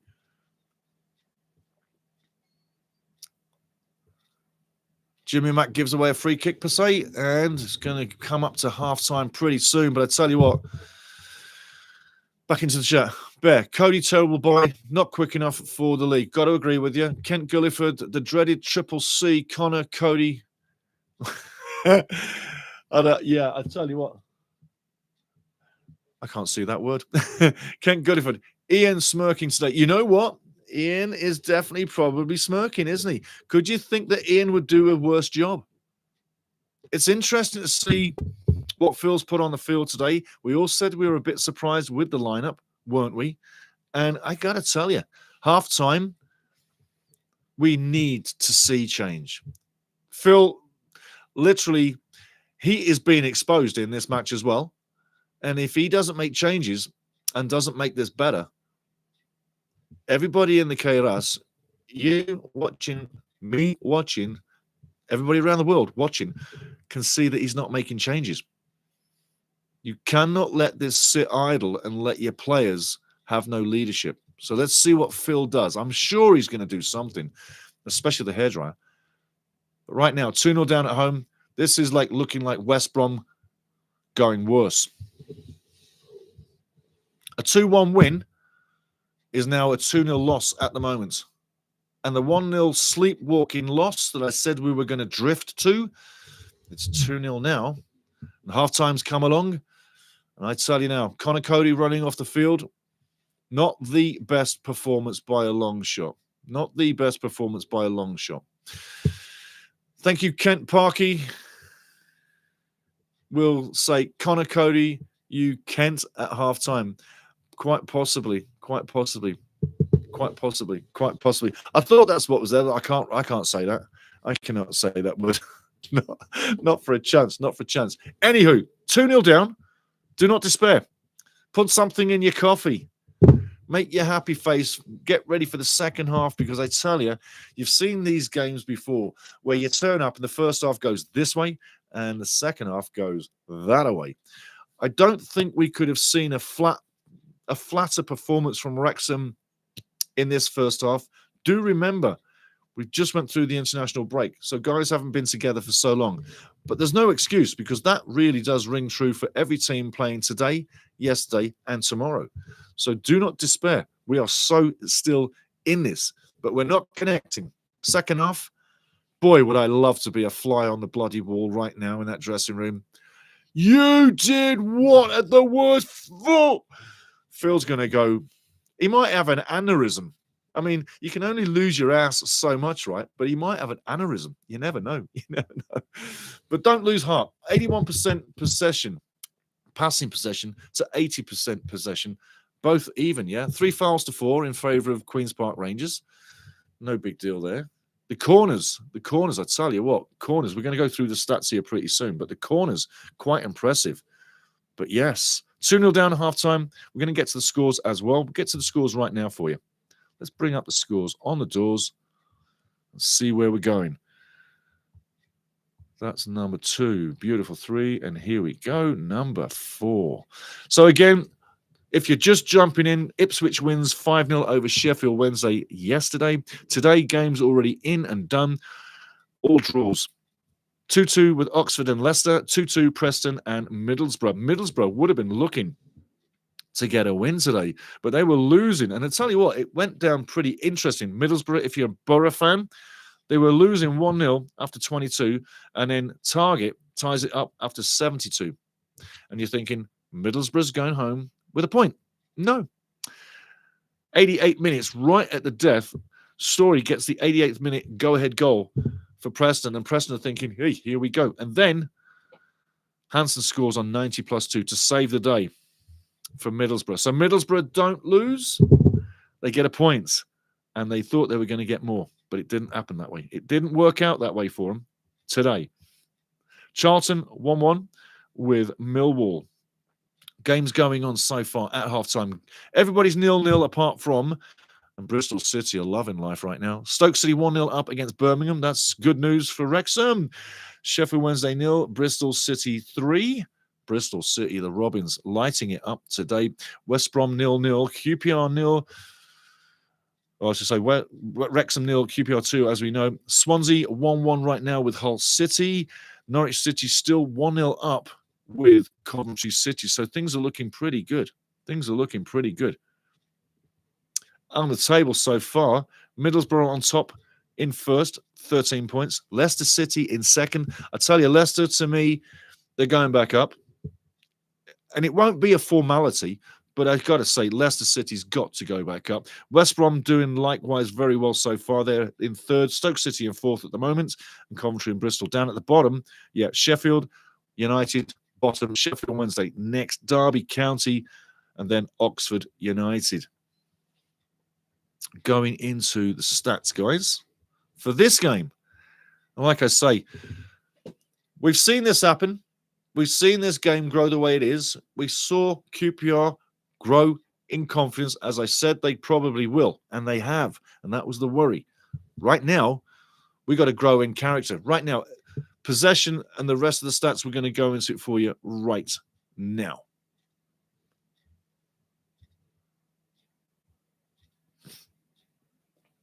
If this thing would ever work properly. Thank you. There we go. Now you're working beautifully. Here we go. Back into the chat. Let you have your say. What do you think about that first half, guys? Have your say, and I'll bring you the stats as we work through this, as we're getting ready for the second half. But into the chat. Bear, I'd play a 5-2-3 as it's not defensive enough with this formation, and midfield isn't doing enough. Need to use wing-backs. 100%. We always play a wing-back situation, but it hasn't been even. You can if you can look at Longman as being the forward wing back for us, right? that same speed hasn't been happening on the left side. So we are slow. We're sluggish on the left side, and that needs to be addressed. I love Jimmy Mack. You don't have to take him off. You can move things around, but we need to put some speed on the left side. That's one of the things. The right side defense as well. Callum Doyle's had a bit of a battle, but he hasn't been the problem. It's been Lewis Brunt being far down. He's done as much as he can, but he doesn't have that physical ability to go with the big guys all the time. He's not going to win all them tackles, which is also leaving a bit of a pocket on the left side. So the left side is where we're failing, which is the right side for Queen's Park Rangers offense. So we've got to address that. How Phil does, we'll see in the second half, but we are not at the races. We are second best in the one-on-ones. We've got to win the second balls. We haven't won the second balls often enough. And thank heavens for Kiefer Moore in defence for getting the balls out as well in the aerial forays from Queen's Park Rangers. So things can look a little bad for say at the moment, but a few tweaks and an early goal, and we're back in this. And don't forget, Arthur Okonkwo. Arthur has had a great game so far, and he's had 2 go past him. So it's not really the normal day.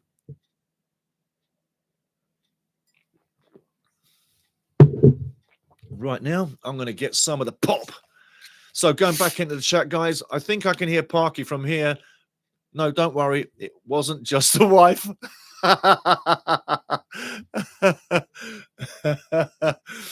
That's awesome. OG experience. Pete, how are you doing, my friend? Move my mouse away. Watch the Prem rather than Sunday League level nonsense. If you're referring to the Championship Sunday League level nonsense, I don't know why you'd say that, man, because, hey, Cabby, Championship football, I think it's probably one of your better English leagues. The Premier League is not your English league. Premier League is a world league. But the best league for me in England is definitely the Championship. I just think that you've got more British young talent coming through those divisions. It's more populated by your local dollars and your local fans, and your local pounds and your local sterlings, etc. I think there's more of a local feel. Yes, you can be a big man with a big club in the Premier League and yada yada, and you can have the same sort of feel. But I feel that the Premier League is one number that I wouldn't want to be across. Just a minute, buddy. Just a minute. Okay, Cabby. Good morning. Come here. Oh dear. Go on in. You have them. Just a second as we address this, my little buddy. There you go. You have that. There you go. He's happy. Just a second. My buddy's having a little break here. Back into the chat. A little bit ruffled here. Stats. Give you the stats and the chat. So the chat's the OG experience. Is it bad that I'm not worried? I feel we can pull it back. When you got a decent team and you got quality on the field and belief in your system, I think that it is okay to feel okay when you're 2-0 down, that you can get back. I also believe that we have the maybe a false armor, maybe a false sort of style of armor at the moment, whereby we don't normally lose, and we've had such great form and great success over the last few years that quite possibly we are numb slightly by it and numbed by our success. So this is reality. This is a kick in the nads. We're being literally shown the level. And if Phil doesn't adapt with what we've adapted with this squad right now and bring some changes at halftime, I think we really need to make some changes at halftime and make a statement with what we've achieved in the acquisitions. I think now is a real time you could test your wares. It's the same for both teams. They've both been on international breaks. QPR, incidentally, had guys turning up yesterday for the first time to join the team and the squad to get ready for this match. So it applies to both teams, the international break. There's no... And I mean, we're the home team. We haven't had to travel like Queen's Park Rangers. So I really feel statement time right now. Phil, in my mind, 2 changes. Just make the changes. But don't wait for 80 minutes, because that ain't going to fix this problem. You got to make the changes now. You're 2-0 down right now. Make the changes, Phil. That's what I would love to see. I have no critique of Phil Parkinson at all. He's a genius as far as I'm concerned. But I'm picking up the phone and I'm saying, please, Phil, 2 changes. I'd love to see 2 new guys getting on here. Kabore, and then on the left side, we need some speed. Just saying, back into the chat, guys. And I'm going to take a quick 60-second break before we get back into the match. But no, it's not bad, OG. The OG experience is not bad at all. You're on the bloody money. You're on the money, mate. I like their formation. Not an expert, but it just looks good defensively. Yes, it does. Like QPR's formation. Absolutely. CP Marks, how you doing, fella? Ignore the Prem comment. Yeah. The Prem is only interested in the final 8 fixtures. Just stopped work now. Just stopped work. Now I can watch fully opposing teams. Now the left side weakness, and we'll continue to exploit that. Absolutely, absolutely, absolutely. You know, I lost interest in the Prem long ago. Too much smoke and makeup. Smoke, mirrors, and makeup. Too much pantomime before a game. Too much pantomime after a game. Too much makeup and mirrors, and too much of the BS that doesn't need to be in there. And they get you in there so early before the game. Turn up half an hour before the game, get into real football, talk football, get in the chat, be real people, be real men, be real women, be real people, be real happy, and bring what you got. Football's a game. It's not a party political bloody broadcast. You know, it's not a fashion show. It's football. Cabby knows that, don't you, Cabby? Yeah, you know that. You take a seat, fella. Now he's all done with me. I'm all chopped liver. He's had his kibbles. But yeah, football is football. In fact, I had a discussion with a guy about that this week. Anywho, stats before we move along. Eric F, buddy, how you doing? Eric F says, I agree. Reference the changes needed now. Smoke and makeup. I like that. Yeah, man. I mean, honestly, it's smoke and makeup. It's smoke and makeup, and it bores the shit out of me. It really does. They all bore me at the Premier League because it's the same garbage every time. It is the same garbage every time. And the players, hey, we got our superstars. I like our superstars. I'm fine with our superstars. But I don't need their superstars, and I don't need their delivery. I love the Championship. I love the players. There's players from all around the world in the Championship, but there's a lot of British kids get a chance to blood themselves and get some experience, yeah? So that's what I'm saying. That's what I'm saying. But smoke and makeup, that's what it is. 60 seconds, I'm coming back. Cabby, we're going to get you some catty. You want some foodie? Yeah, he's a good kitty. He's such a good little cat. He is. He's my... We're going to get you some catty. You want some foodie? Yeah, he's a good kitty. He's such a good little cat. He is. He's my cat. Right, Cabby, back in a second. Yep, back in a second. Hey, Cabby.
Here we go.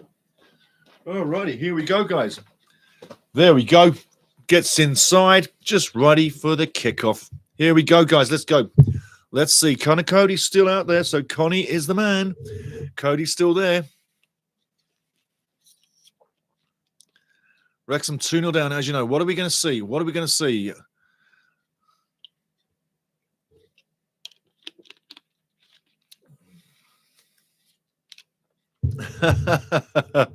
Yes, yes, yes, yes.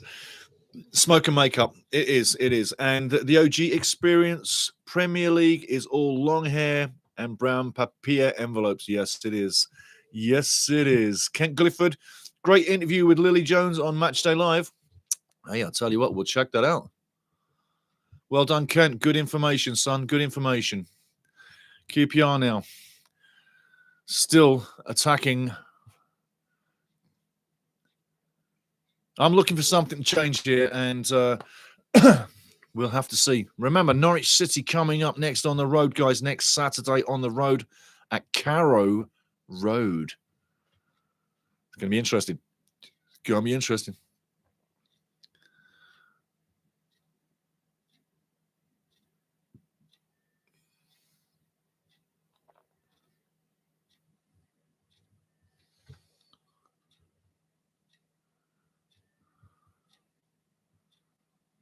Well, I'm still seeing the same game as in the first half. Haven't seen too much of a change. So it's going to take guts and glory, a bit of bravery, and a little bit of luck to get back into this one. But to tell you what, we've got plenty of time to get into this. One goal in the next 10 minutes really sets up a charge. But Wrexham haven't found their foot in this match just yet. On the ball now, left side. Jimmy Mack stuck. Can't go past two players. Has not got that speed. Hasn't got that space. Wrexham on the edge of the box. Hardy looking to do things. Keeps possession. Takes the shot. Comes in. Saves. Coming right side now. Longman. Come on, Ryan. Get in there. Lovely cross. Who's on the end of it? Nobody gets on it with any conviction. QPR clear the zone. There's that man Burrell again. Fantastic performance. Koenig doesn't get to the ball, but Burrell, fantastic performance first half. Possible man of the match as you're looking at it for Queen's Park Rangers. Dobson now over the top. Longman makes it. Well played. Takes it past the guy. Unlucky. More effort coming from Wrexham now on the forward side of things. Looking a lot better. Bad performance there. Ball coming back in, comes right side, goes for the corner. I tell you what, QPR playing themselves into trouble. Their bad performance trying to clear the ball. And Nardi really hasn't had too much to do, really, has he? Let's be honest. Nardi in goal hasn't had too much to do. Let's pepper the keeper. Shots from the edge of the box, shots from anywhere. Like, get the shot on target. As you just saw, that's the first shot Nardi's had to save in quite some time. Corner coming in now. Beautiful corner. Get on the end of it. On the end of it. Over. And it's going another corner. Another corner. Still in the zone. Wrexham now. Building the corners just like QPR. 6-5. Corners 6-5 in the game so far. This is time for Connor Cody to get on the end of something and really do something good for the game. Save his butt. Matty James now. Corner comes in long. Going all the way out for a throw-in. Wrexham has the throw-in. Into the chat. CP Marks. Parkinson does not utilize his bench well. It is his critical weakness. Longman shifted over to McLean's position. Sheaf for James. Broadhead for Dobson. Barnett in for Longman. Cody. Pace off again. Absolutely 100% CP Marks. 100% every word gold. Every word, gold. We love our team. We love our team. We love our team. But I tell you what, honesty is honesty, yeah? If you're going to critique it, no punches pulled, people. No punches pulled. Beautiful ball over the top now. Wrexham getting into it in the final third. Got to get that goal. Got to get moving. It's going to take a brave man and a little bit of creative quality to split that defense. QPR playing a wonderful road game, got to tell you. Everything they're doing, they're shuttling left and right. They're covering the passing lanes. They're working for a man. They were embarrassed against Coventry 2 games ago, 7-1. They don't want that to happen again. Last match out, they beat Charlton 3-1. 3-1. Charlton. That's tough. Longman now puts the cross in. Nobody there going for a goal kick. They beat Charlton 3-1. So again, we're finding that QPR is probably a team in a false position, which I feel they totally are. They should be in the top 10, no doubt. Back into the chat. Pickle Kisser, I agree with CP Marks 100%. Parky gave some heart attacks last season with his fascination with Rodriguez. Oh, my life, yeah. Can we all remember? Yeah. Jay. Where's Jay? Jay? The Nearly guy. Remember what I used to call him? The Nearly guy? Yeah. Jay Rodriguez. Yes. Well done, Pickle Kisser. Mikey. Well done, Mikey. How you doing? Wrexham are out of their depth in this league. Get rid of McClellan. Just an old cartels. McLean. Just an old cartels. That's a little harsh. It's a little harsh on Jimmy Mack, but I hear your point. And you know what? You're allowed to make your point, man. You know, only by dialogue do we learn. And I tell you, Jimmy Mack is. You can see the difference between Jimmy Mack in League Two, League One per se, and the Championship. That's what I'm saying. The difference between Jimmy Mack in League Two, League One per se, and the Championship. That's what I'm saying. You can see the difference. This is a step up. And I said before we got into this that going in the Championship, it is the step up. It's a massive step up. And I mean, we are seeing the struggles, what we're having. And you got guys coming down like Connor Cody that can't get to grips with this. He didn't get a full season last year with Leicester either, right? So, yeah. But Wrexham are not out of their depth in this league. That's one thing I don't say we are. Nice ball on top. Kiefer Neely gets a shot off. QPR trying to clear, as they do. Wrexham's not out of their depth. They've just got to gel. This team needs to gel. The whole squad needs to gel. Things need to compact. You're just coming back off an international break. Remember, don't confuse one match for the whole season, yeah? So far, so good with Wrexham. 500 across the board. They're a close to a mid-table team is where they are. So I don't think there's any time for panic for anybody. Season's long.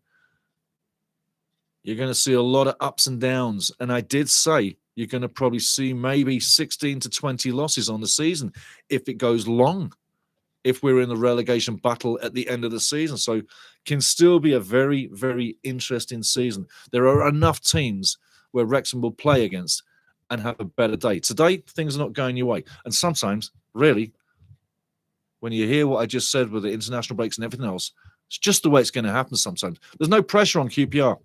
Ball in corner. Arthur takes it, saves it, parries it, clears it. It's on the edge of the box. QPR still in possession. Down the left side. Cross comes in. It does. Wrexham repel it one more time. George Dobson gets it out. Kiefer Moore now striding forward, all on his own, one on his own. Keeps the ball, does brilliantly to keep possession. Left side, all alone.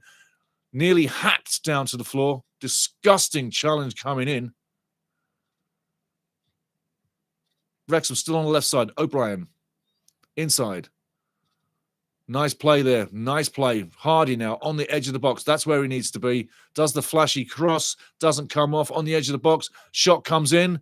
Blocked. Still alive. Wrexham in possession on the edge of the box now. Cross comes in again. Jimmy Mack on the edge of the box. Doesn't get it on the target. Wrexham now still in possession. Max Cleworth runs his arse off. Tries to get there. Cody on the ball.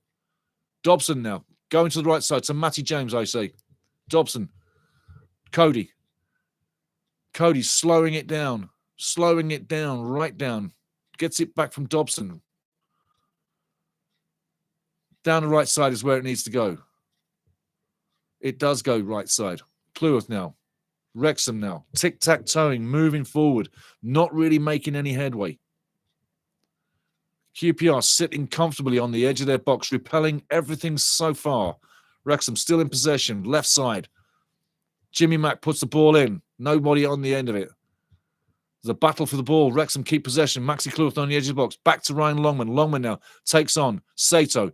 Beats Sato. Goes down the line and loses out. Looks like it's probably a goal kick. No, in fact, it's given for the corner. And I tell you what, Sato should literally be given a pat on the back for keeping his cool by laughing, because I think he's absolutely right. Watch the replay. Longman kicks it out. Longman knew it was a goal kick. Wrexham have a corner. Do we get a goal? Is this one of those moments where you got the right call, but it was the wrong decision? Capitalize from it. Corner's in there. QPR repel it one more time. It's back, headed wide left side. George Dobson. Not to anybody. Wrexham now have got to watch themselves. Dobson comes up with a big tackle, wins the ball back. Wrexham going the other way now. That's what needs to happen. Jimmy Mack's cross comes in. Kiefer gets on the end of it. Wrexham fighting for the ball. QPR come up with it in the box, and again they repel another Wrexham attack. Great tackle coming in. George Dobson. 55 minutes in. This is the time now, slowly but surely, you want to start to replace people from the bench. You've got too many guys on the Wrexham team in midfield sucking air. Back into the chat.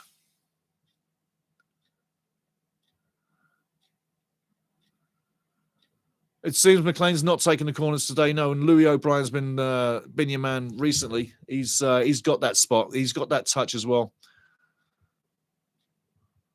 Do managers and teams make deals and pacts in like behind closed doors? Is that part of the game, or is everyone just trying their best? I tell you, nobody can make a pact or a deal. That would be like quasi a bit of a match fixing situation, which totally illegal. But like I say, one team's got it right today so far, and one team's still trying to get it right. QPR can be absolutely ecstatic with what's going on, but I think you've got to realize they're not a team that should be where they are. They are literally in a false position. They should be higher up. So again, we're playing a decent team. Think of West Brom. Everybody was disappointed after the West Brom loss, yeah? But look where West Brom are now. Big team. That's what I'm saying. So there's different ways to look at it.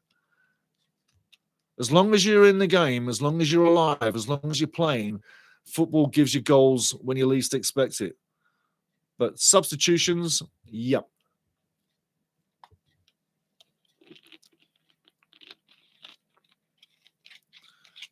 Okay, one on his own. Ryan Hardy going all on his own. What's he going to do? On the edge of the box, he's going to cut inside. Crossman. What great skills.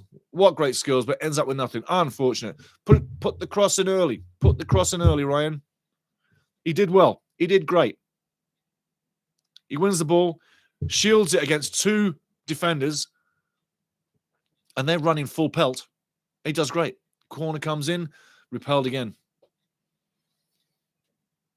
Half an hour to go, guys. Loads of time. A goal now changes the whole complex.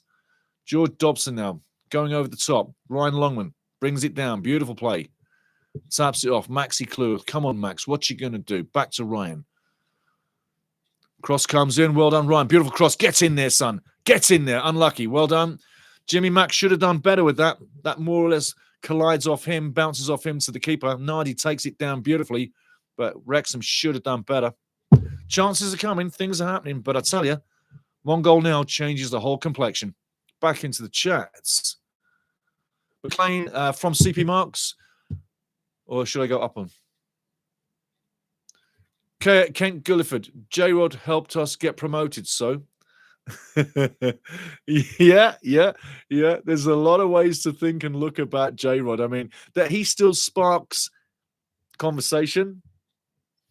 That shows exactly what he did for us last year, yeah? Either side of the equation, yeah? I mean, love, or hate, whichever. But I'd tell you, it is funny. Ryan Hardy's playing his arse off today, guys, I tell you. CP Marks, McLean and Cody are not starters anymore. Parkinson needs to swap the bench. Now, does he need new glasses to see that Scar would be better than Cody at this point? I know it seems to be crazy. No, I think to be honest with you, CP Marks, applause. There comes a time when a coach knows his best 11.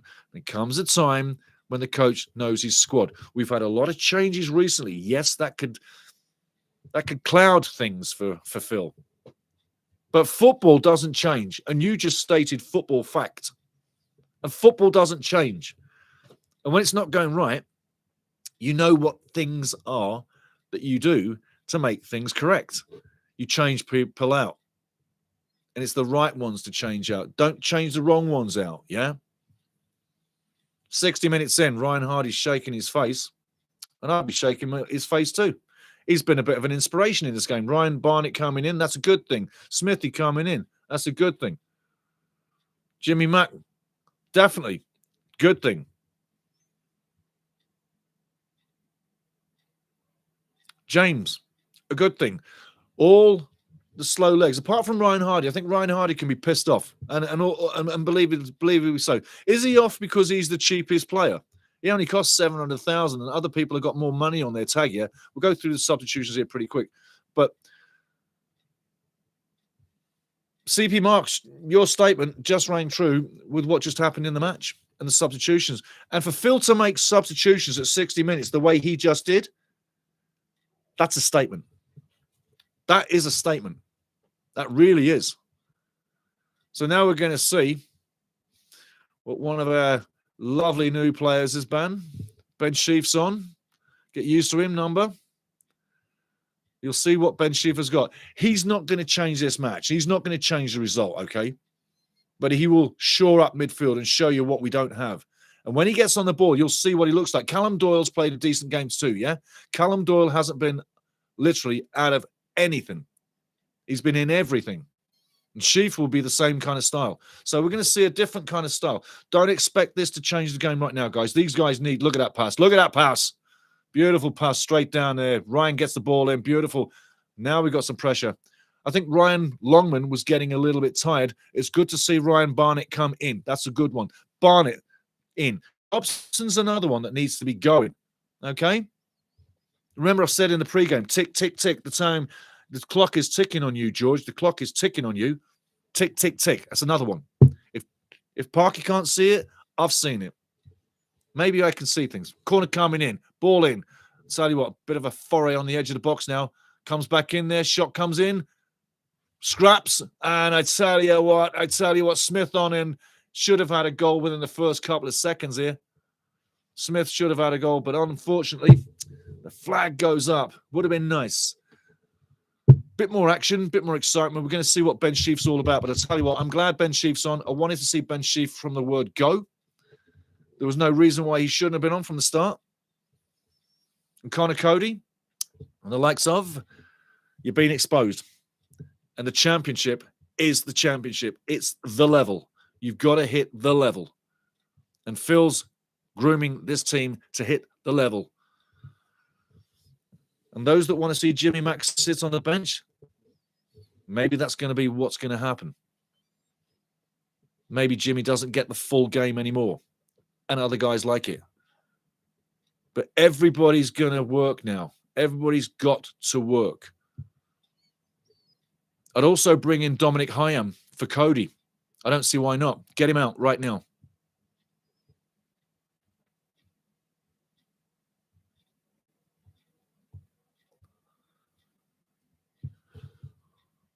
So just confirming all your substitutions on 61. Ben Sheaf in for Matty James, Sam Smith in for Ryan Hardy, and Ryan Barnett in for James McLean. I think they were all top substitutions. I agree with all of them. I think you can still make two more. And not to go out and win 3-2, but it would be beautiful. But to go out and literally change this team and get it structured. Right now, we're looking a lot more structured in the lines and how we're playing the ball. Back into the chat. OG experience, substitutions. Kent Gunniford, what a header to Hardy. Yeah. The OG experience do now. Kent Gulliford, Hardy first sub is crazy, in my opinion. I agree. I think he was an inspiration. I think he needed to stay on there. He was looking like he was going to be a guy that gets something done. And don't forget the worldie that he scored at Hull City in the EFL Cup. I mean, holy moly. You can't agree with everything that Parky does. That's a good thing. And you know what? You shouldn't agree with everything I say or what you think. So at the end of the day, Yeah, but QPR still on the edge of the box, still looking, trying to get stuff done. Goes out for throwing, and they are putting on the pressure. 65 minutes in, 2-0 down, moving along.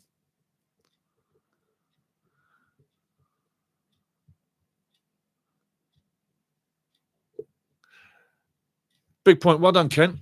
Obviously, I was listening to Phil yesterday, Phil Parkinson, talking about Ollie Rathbone. He's running on the grass. So he's out there running, yada, yada, yada. So shouldn't be too long. Ryan Barnett now running on the grass down the right side now. Looks like he's going one-on-one. George Dobson has the ball. Fits it inside. Beautiful ball. Kiefer Moore now squares the ball. Brilliant fake. And unfortunately, the cross is blocked. Barnett now picks it up. Come on, Barney. Passes off. What's the cameraman doing? Thank you very much. Get it on the game. Chip ball, not going to happen. Wrexham showing more intent. You could see Wrexham getting a goal here. They're working their asses off. Don't kid yourselves, guys. They're working. They put themselves in a bad position. 2-0 down to QPR. But in general, the boss has made a few substitutions. It's changing the look of the game. And we've got people with quality feet, brains coming into the game. And also youth and a bit more speed. We're looking like a different team now. People are literally playing clever balls. Cody could still leave. Ball, nobody right side coming up for you. There you go, Ryan Barnett. Cross in. Should have been earlier. I would have left Longman on, per se. Put him on the left side. Taking out Jimmy Mack for somebody else, like Sheaf. And bring Ryan Barnett in for the right side. So I would have two wingers going. I would have kept Longman in. Anyway, just saying, corner coming in now. O'Brien. Good corner. In it goes. There you go. There you go. It's your big man, Kiefer Moore. 2-1. Back in there. Now there's time to get in this game. Those substitutions have changed the flow of this game. The middle looks so much better. We look like a compact unit. Those substitutions have really shook the match. You can see Wrexham going on now, strength to strength. Crowd behind him. The 12th man's got to get in here big time. But Kiefer Moore, written off by many, having a fantastic season. 4th goal in the league for Wrexham. Corner number 1. Bang, in it goes. Simple play. Boy, oh boy, he is massive in the air. Rises strong, beautifully nestling in the far corner. Classic. Absolutely classic. Let's have more of that. Beautiful. Now, back into the chat. Phil, I love him, but this point, he's next to leave by mutual consent. No. Phil's Phil. QPR now. No, they're in the game. 2-1 going forward now. We got a game. Going out for a goal kick. Wrexham in the game. Tails up, flying high. Crowds into it. I'm feeling better. I know you are too. 2-1. Let's go, Wrexham. Come on. Let's keep going. Now you're in the game. Now you made a statement. Let's have get another goal now. What a game this could be, eh? I tell you. Just like kids on the playground. If it goes 2-2, next goal wins, per se. Wow. Wow. Let's get there. Wrexham on the ball, looking like a better team, looking sharper. The passing way better. And QPR under pressure now. Is he going to make it? Yes, he is. Well done, Ryan Barnett. Go down the line, son. He does go down the line. Puts the cross in. Yes, he does. A mistake there in defence by QPR. QPR looking a little rattled. Wrexham now looking like the team they should be. In possession. Ball flying left and right. This is more like it. This is what we came to watch. Dobson now, right side. Goes down the line over the top. Smithy brings it down to Kiefer Moore now. One more time. Going out for a corner. Referee says... foul. We're in the game.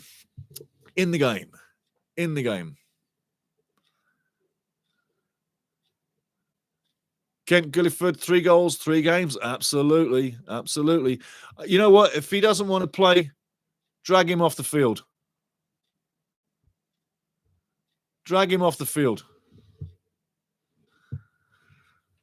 Let him have his attention off the field.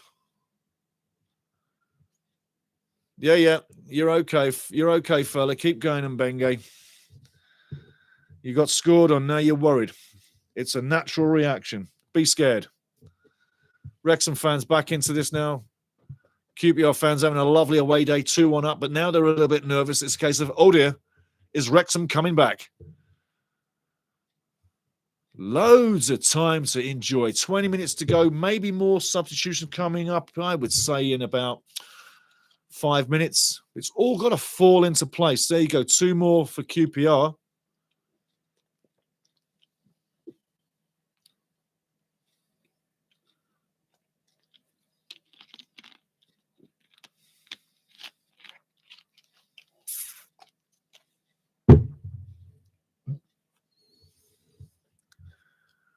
Simple plays are going to get us back in the game. Free kicks, corners, or a quick counter. QPR taking tic-tac-toe in front of the box, looking dangerous. Nothing happening. Back wide side.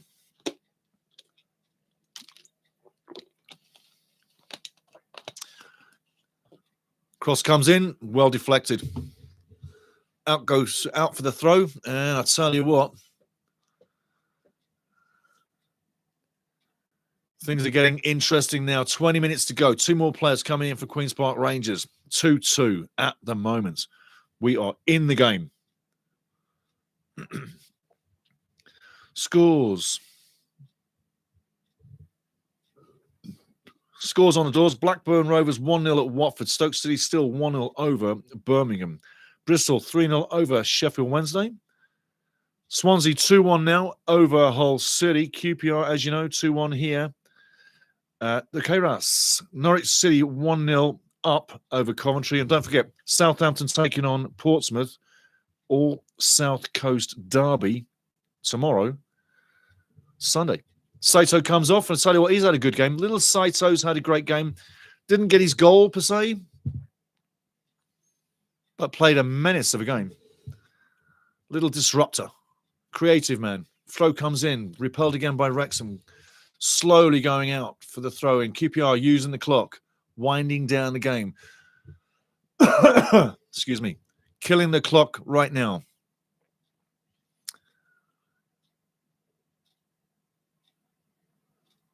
Going out for another throw. No, it's kept in play. Running down the line. Should be a goal kick for Wrexham, and it is. Back into the chat. CP Marks, I'm laughing at my 89-year-old uncle's comment. He just said subbing Hardy was just absolutely stunning, stupid. He was really good in the first half. I hope Parkinson brings in Haim soon. Yes. Yeah. Hey, tell you what. Your 89-year-old uncle is on the money. Tell him I say so. Yeah, because why bring him out? He was doing okay. Anyway, don't argue with the coach. I guess ball through now. Wrexham chasing it. Do we get on the end of it? I tell you what, he's throwing himself to the ground, but nothing's happening. Start fighting for the ball, buddy. Referee was never going to give us that penalty. Not in a billion years, let alone a million. Wrexham now on the ball, moving forward, right side. Ryan Barnett has the ball too deep. He needs to be further upfield. That's no good for Barnett. That's where he needs to be with the ball, way down the field. Let's get him in position now. Wrexham now tic-tac-toeing, shuttling everybody into position, getting ready for another road down the middle. Kiefer now playing big, strong man. Keeps possession, ball back into the middle. Loads of space. Down through the middle. Cross comes in. Nothing happening. George Dobson on the edge of the box. Takes it wide. Crosses in. Head comes in. And I tell you what, nicely blocked. Could have been 2-2 right there. Longman. Hand. Over his head. Thinking that should have been it. Lots of time. There will be opportunities. Lot of time to go. A lot of creative chances still to be made. Corner comes in now. Far post goes all the way out. Not the best corner. But hey, get warm to the game. Sheaf just overhits the ball slightly. But now we're in the game. 2-1 to go. Exciting football match. Not every game do you get to win, but you can fight for the draw. And that's exciting. Ball now on the edge of the box. Can Wrexham make something out of it? No, they don't. There's a chase on now. He hit that too long. I tell you what, Arthur should have come earlier. Arthur should have come earlier. Oh, dear. Arthur Okonkwo. Hesitation kills you. Hesitation kills you. Burrell gets his goal on the day. Yes, he does. It's 3-1 now on the road. You pretty much have to say the game's pretty much going to be over. But Arthur Okonkwo, if you look on the replay, I'm sure you're going to see he starts to come for the ball, stops, and gives Burrell that little bit of distance that he needs to scoop that ball past him. If Arthur keeps coming, I'm sure he makes the save, at least the block. Take a close look. Watch this. You see that? That's what killed him. He hesitated. Before he started running, he hesitated. Hesitation kills you. Whether you're a forward, whether you're a defender, whether you're a goalie, hesitation kills you. See the hesitation on Arthur? That's why Burrell gets that extra little space and can finish quite easily. 3-1. Give Burrell credit, though. You got to get there. You got to win that race. He wins the foot race. 3-1 on the day. Queen's Park Rangers winning 3-1 back-to-back games. Cody exposed beyond belief. Burrell takes the rapport, takes the support, takes the applause, takes the walk off the field. Job done. Going home quite happy. Can Wrexham save this game? 2 goals down. 14 minutes to go. Plenty of time. Plenty of time. But that defensive frailty exposed again. Wrexham now on the ball. George Dobson down the line. Kiefer Moore is not going to get to that one, but luckily the rebound goes our way. Barnett.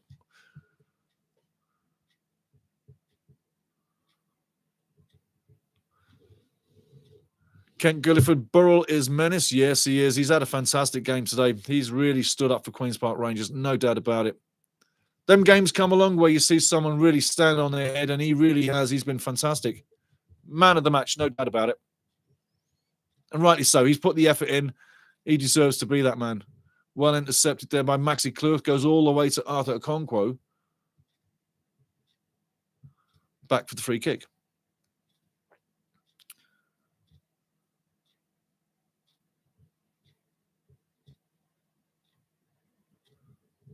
And Cody Amare, yeah, I think we can all see where it's gone today for Connor Cody, and ruthless. I think Phil needs to be ruthless. These guys are in the championship. They're being paid good money for what they do. If you're quality, you're quality. But it's like a bricklayer. If you can't lay bricks, get off the site. Wrexham now moving forward. Sammy Smith holding the ball up beautifully. Gets it back on the line. Barnett looking to do things on the sideline. Phil J. Weston, defensive frailty, Stevie. Have we got a defense? Question mark. It could be 4 or 5 easily. Yeah, Phil, absolutely on the money. Absolutely on the money, Phil G. Weston. Absolutely. It's a case of that word I just used, ruthless. Ball over the top, going nowhere. Barnett, going nowhere. That ball over the top, going nowhere. Phil's got to be ruthless. There is quality in this team, and there is quality players, but we are not connecting yet, and we haven't grown together yet. It's obvious. Kiefer Moore's doing the regular. He's hit the ground running, and he's having a phenomenal start. Lewis O'Brien's doing fair too, yeah? But as a team, we can see where the major weakness is. If we can't stop the goals going in and we can score, your last one. Have we got a defense? Question mark. Phil's got to work on it. That's when he's going to earn his money. You can't just keep throwing money at something. You have to work at it. And this week in training, I'm sure they're going to reset some things. But don't forget, the international break, they haven't been together for a while. And I know that works for both teams. So it's not an excuse. It's just a thought. But right now, it's how we finish the game. 3-1 down is how we finish this game. Second half has been much better. It's a 1-1 second half. It's a 2-0 first half. Look at it that way as well. We lose 2-0 in the first half. Right now, it's 1-1 second half. A goal in the second half means we bossed the second half when we win 2-1. So let's see what happens. Oh, what a shot. What a shot coming in. Tell you what, Arthur, beware. Arthur, beware. Nice little shot coming in there. Frey just let it go. Wasn't looking around for the pass or the tic-tac-toe.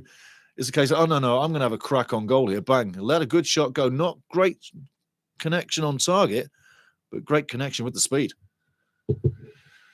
Phil J. Weston, you got it there, matey. It could be 4 or 5. It could have been. It could have been. Let's see what happens. There's your man of the match, Connage Cody. Arthur now taking a couple of seconds off the clock, holding the game. Kent Gulliford, Parker's got no problem being ruthless. No, absolutely. Absolutely. This gives him the opportunity to do so, you know? This really gives him the opportunity to be ruthless. Yeah. There you go. But yes, they got a week to get things shifted around. And I think that, like I say, the new face is coming in, etc., etc. Broadhead's coming on right now. Let's see what that has. 10 minutes ago, Nathan's getting, and Cody's coming off. And that's intent from Phil there. When we were looking at Ryan Hardy being taken out before, where we said, what's that about? I look at that and say that Phil just changed the system and look at the back line now. See what we've got there. Phil is tic-tac-toeing right now and is shuffling his pack. He's got the old look on his face of like, let's see. It's not a bad day for Phil, but not his best day. Let's put it that way. But see how we line up now. QPR still bossing things in the middle. George trying to do his best, but it gives away a free kick. Dangerous position. 25-yarder.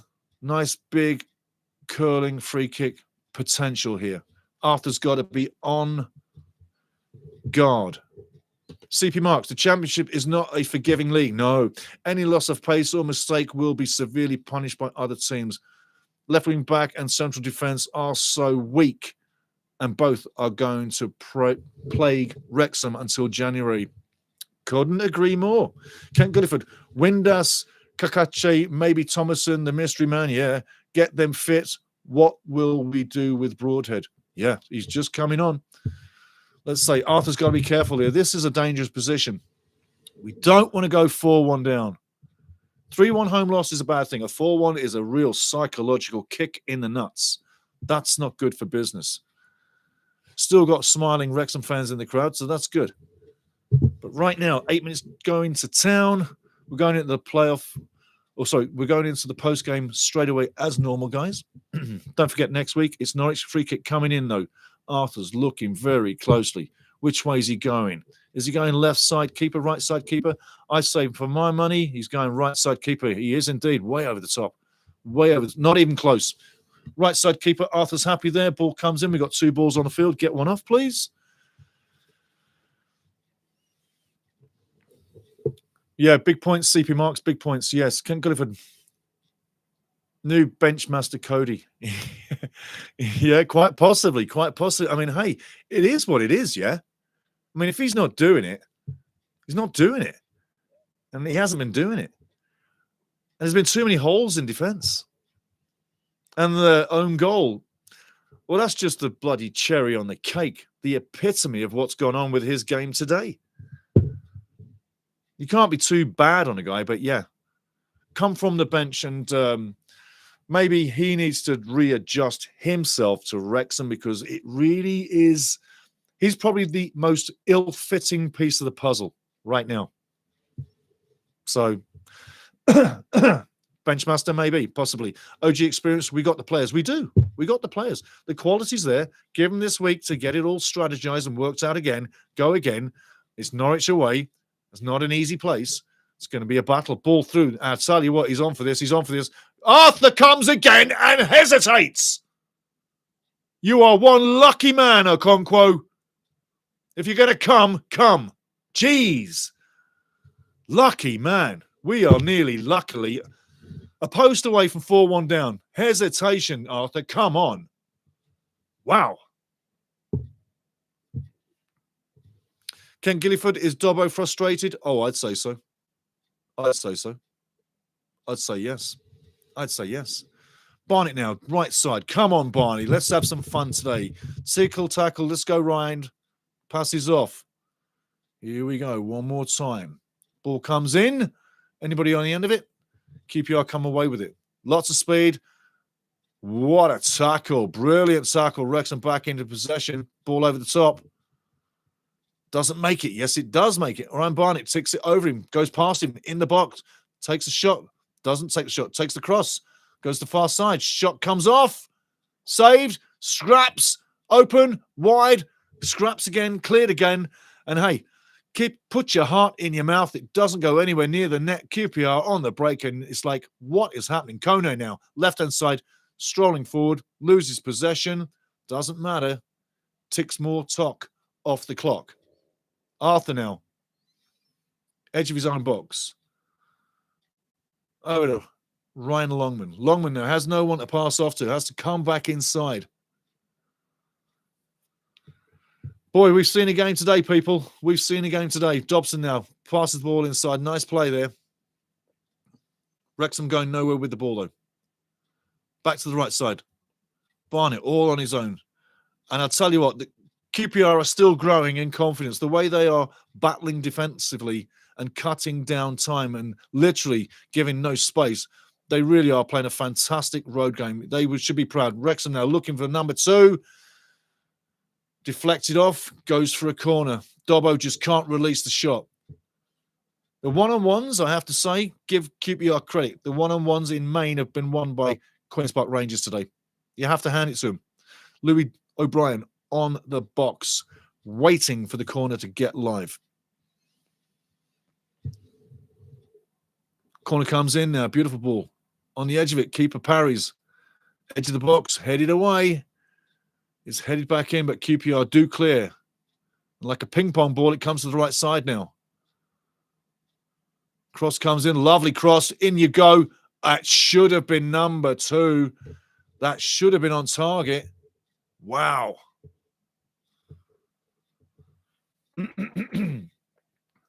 Sam Smith, way off the target. Back into the chat. CP Marks, thankfully, there is a lot of bench depth to fix this. Rathbone is missed absolutely severely. I expected Rathbone to start this season, as did I. And Dobson to be defensive sub for Rathbone at the 70th minute. Absolutely. That's the way it should be. Dobbo's great to finish off a game. There's no doubt about that.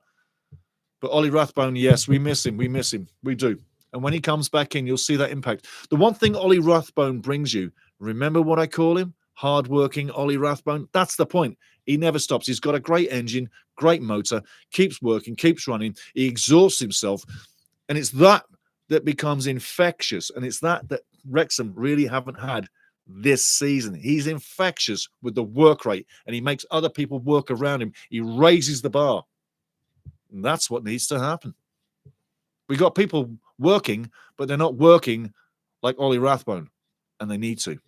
Hard-working Ollie Rathbone. When he comes back, CP Marks, he changes the fortunes of this team. Watch it happen. He certainly will, because it's infectious, hard work, and it's love of the game. He makes everybody enjoy the day way more. He makes everybody get into the game way more, and they deliver way more. Absolutely love hard-working Ollie Rathbone. Barnett now on the right side, looking to get the cross in. Passes off. Wrexham now coming back to the right side. Cleworth just gets to the ball. Dobson now. Crosses in. Doesn't go anywhere. QPR repel one more time. And Frey's looking to get in the action. Nice and calm there by Callum Doyle. Taking the ball out the pressure zone into the easy zone. The OG experience. And Kent Gulliford. I say Broadhead is the most ill-fitting, in my opinion, of the current formation. Right now he is. Barnett now brings it down, goes inside, crosses off, doesn't go anywhere. Should be a corner. What does the referee say? And a late challenge there too. Referee's going to have words. Linesman's coming over. There's some debate going on. Let's see what happens. Free kick just outside the box, not a penalty. There you go. Very close, but no coconut. And got to say, I don't think they've used Broadhead really effectively anytime that he's been on the field. Kent Gulliford, beauty cross by Broadhead. I like him already. Let's see what happens. But he's only had a couple of minutes, you know. He's the guy that needs a game. He needs to get warm from the start and not come in late. Just saying. CP marks 3-4 diamond. 2-1 is the correct formation for the current squad. Yeah, I'd say so. Yeah, definitely. The OG experience, 1 yellow, not trying hard enough. There you go. Free kick coming in. 5 minutes added time. We need 2 goals in 5 minutes. So if you get one now, it could be a climax finish.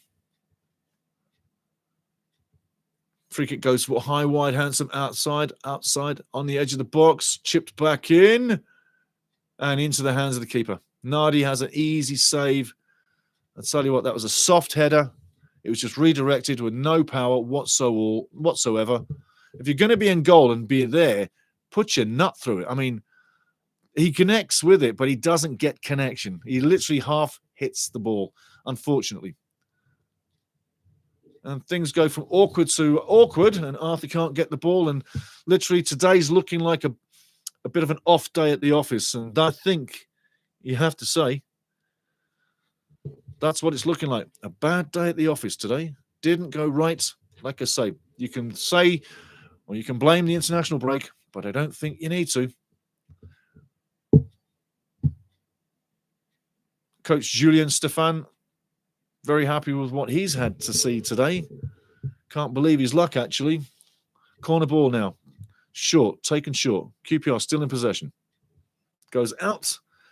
And a throw into QPR coming up. Clock winding down. We got 3 minutes to go. Wrexham need 2 goals in 3 minutes. Is it going to happen? Doubtful. But the Shepherd's Bush fans from South London are quite happy right now. And so they should be. They've seen a great road performance. We saw this last time out at Millwall, winning by 2 goals. It's coming back on us this weekend, losing right now by 2 goals. It happens. You can't win every game. And like I said, this is going to be a tough season. Get ready for tough games. Get ready for disappointments. And get ready for fun games too. It'll be a sprinkling of both, but intermittently. But one thing we need to see is this crowd be happier over the duration of the season as they watch the team, the squad, gel, grow, and deliver better performances, because that will be the sign we need to see. Ryan Longman now, going long, going hard, not giving up. Back into the chat. The OG experience. Is Parky putting too much pressure on himself? Is he bottling being in charge of these players? Nowhere to hide for him now. 4 million behind him. That's a very interesting point. Ball over the top now. Can Smith get there? No, he doesn't. Goes out for a goal kick. The stakes are getting high. The pressure is building all the time. You're in the Championship, not the National League, not League One, not League Two. The focus of the back-to-back-to-back and the pressure all around this club is immense. And remember I said a few years back, we are becoming a target. Every time Wrexham play, they are a target. They're an absolute target every time they play. So you got to say the pressure's definitely building on Parkinson. But I think you have to understand, I think that Phil's quite good with that. I think he'll be fine with that. QPR now trying to go forward, moving forward, but it doesn't go anywhere. Game's going to be a scrappy end right now. But again, Parkinson's used to this pressure. I don't see that being a major issue for him. However, it's a results-based business that will dictate what happens with him, with this club, and whatever. But at the moment, we're a mere 5 games into the season. So much can happen.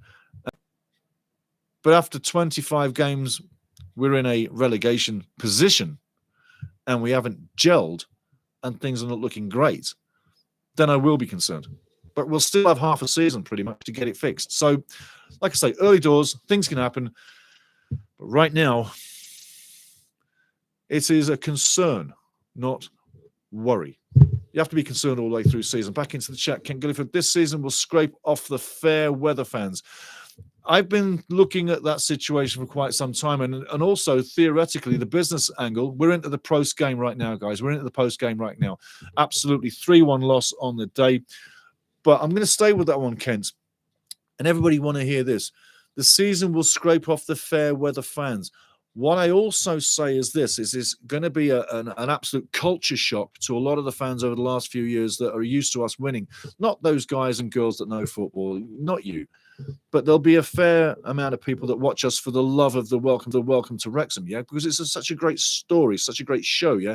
And who doesn't like Ryan, hey, and Rob, and the rest of what they bring? It's a fantastic television show. It's a great promotion. Boom. So we're going to have a lot of people that have seen, yay, football for so long. And now they're losing.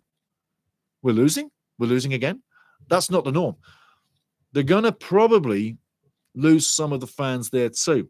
What am I saying? In the bigger picture, financially, the way they want to grow this family and expand the stadium and the numbers that they're thinking of working with, they may well want to readdress things and go for a little bit more close to home what the numbers are saying. Remember, we're only getting 10,000 plus at the KDAS at the moment, yeah? The stadium's still got to be developed, still got to be finished.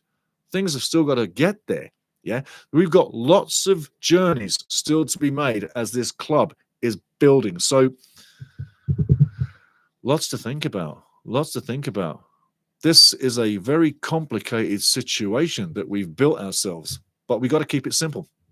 We lose today. We win last time, but I'm not worried. You can be concerned, but I'm not worried. Long way to go. Looking at the scores on the doors for the whole league for today. Let's get into the scores, but looking at the scenes, Wrexham losing 3-1 on the day. You saw it. I saw it. It is what it is, but other teams score goals. Ipswich Town 5, Sheffield 0. Oxford 2-2 with Leicester City.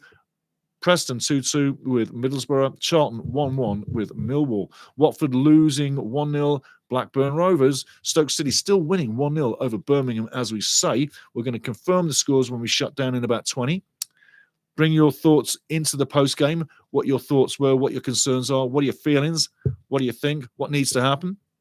Sheffield Wednesday lose 3-0 to Bristol City. Big one for the Robins on the day. West Brom losing to Derby County 1-0. 90 minutes plus 9. Great news for Derby County. Wrexham, as you know.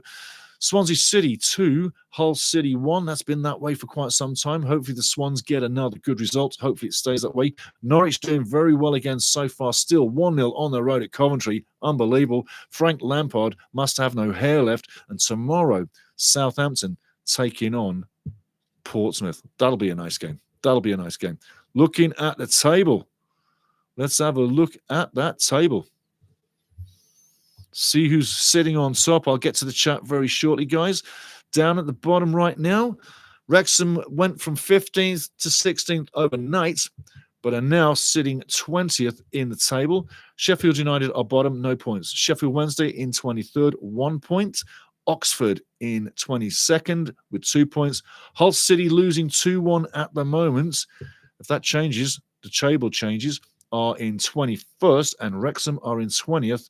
Derby County winning 1-0 are in 5th. So Derby have gone out of the bottom three and have moved up.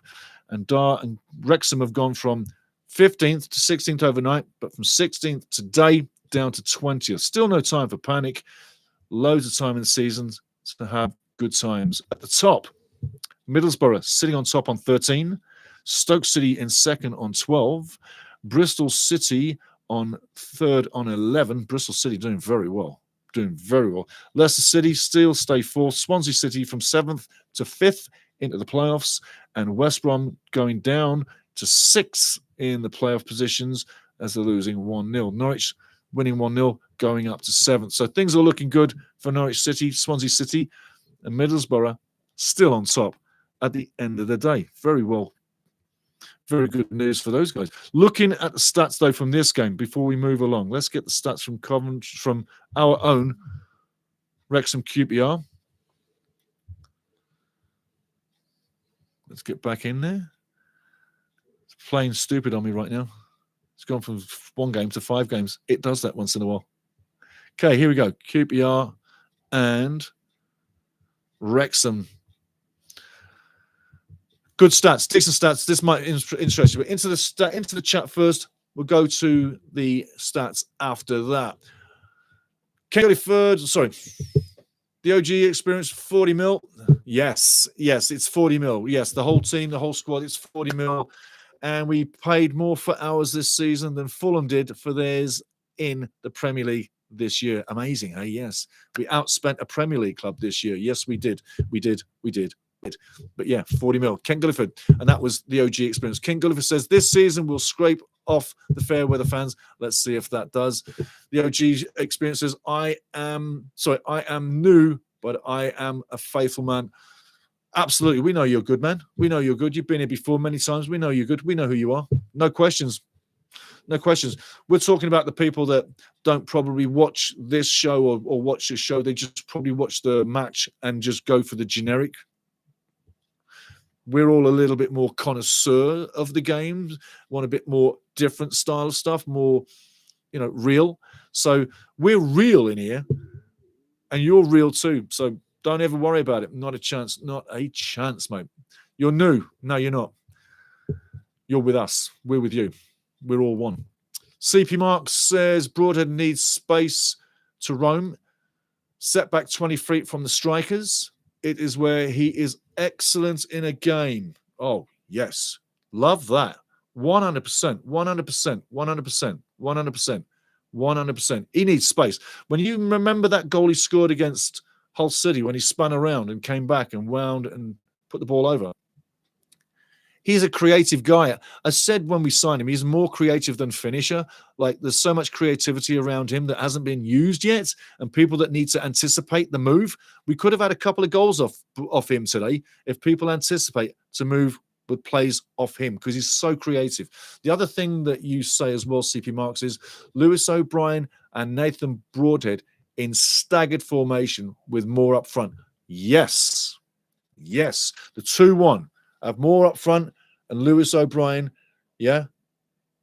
on one side, definitely, and Broadhead on the other side. Loads of creativity, loads of trickery, loads of absolute goals in the back of the net. And you don't need massive plays to make it happen. And having Kiefer down the middle off those two, then go wide side. Full term, Longman left, Ryan Barnett right. Storm the first half, bring your wares. Once you've got the defense, you can have those forwards on all the time. So that's what I'm saying too. Absolutely. Staggered formation, 100%. Phil J. Weston, poor display, not enough fight, not enough guile, and very poor defending. Yeah, really. I mean, let's not mention Arthur with his great saves as much as he did, but some of the hesitations cost 1 goal, nearly cost 2 with the one that hit the post. And Connor Cody. If you ever were exposed, you've been exposed today. And I think that at the end of the day, Phil really needs to deal with the situation. Bench player and reset the starting back 3. Really. And work on the guys you just brought in. Absolutely. The OG experience. Excuse me. It will be fun. Sorry, we just moved up again there. My eyes went bloop. It will be fun to see all new players on pitch plus Cleworth. Yes. Maxi's got to stick around. I tell you what, for a young man, Maxi Cleworth has come up through all the leagues. He hasn't put a foot wrong. When we played against Southampton on the opening day, there was a few signs there that he was literally finding it difficult at the level, but he's made slight adjustments and he's done very well ever since. So Maxi Cleworth, he's a keeper. Can't complain about Max. Definitely got to keep him. And he's improving. And he's hitting this level, and he's doing fine. So, definitely. Maxi Cleworth, not a problem. The OG experience, 20th. Yes, we are. But we're not 24th, and we're not Sheffield United. We're not 5 losses back-to-back. Things could be way worse. And as I always say, Sunderland from years ago, 4 games, no points. They end up getting promoted with Roy Keane. Things can happen in the Championship, and it is, to me, We said years ago that the National League was the toughest league to get out of just because of the way the promotion system works, and it is. But the Championship is really tough to get out of, and it's easy to get relegated out of. It really is.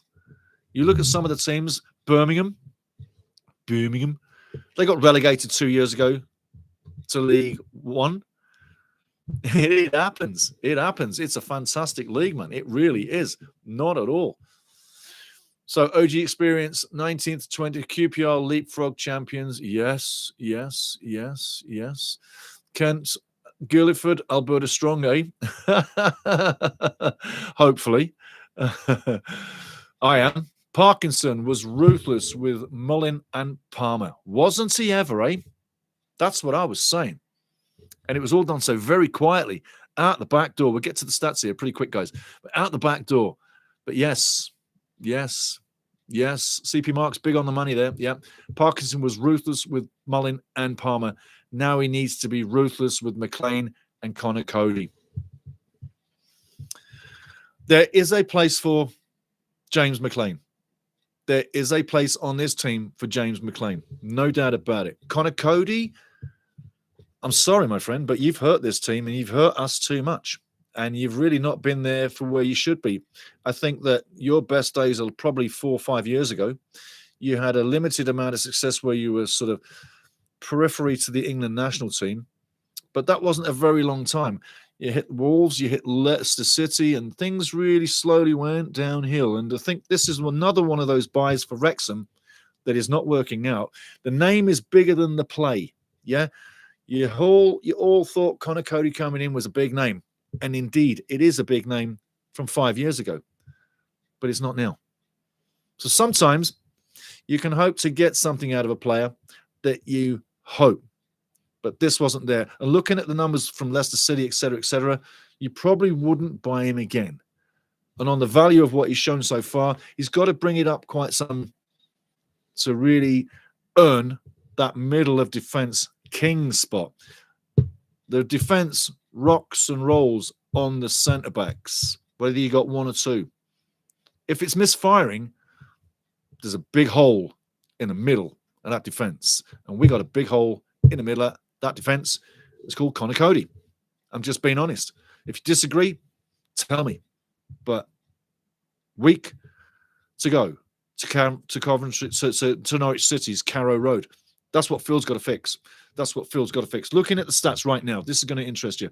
Going down Wrexham side, first of all, 21 shots, 7 on target, 61% possession. That in itself is enough to have won the game.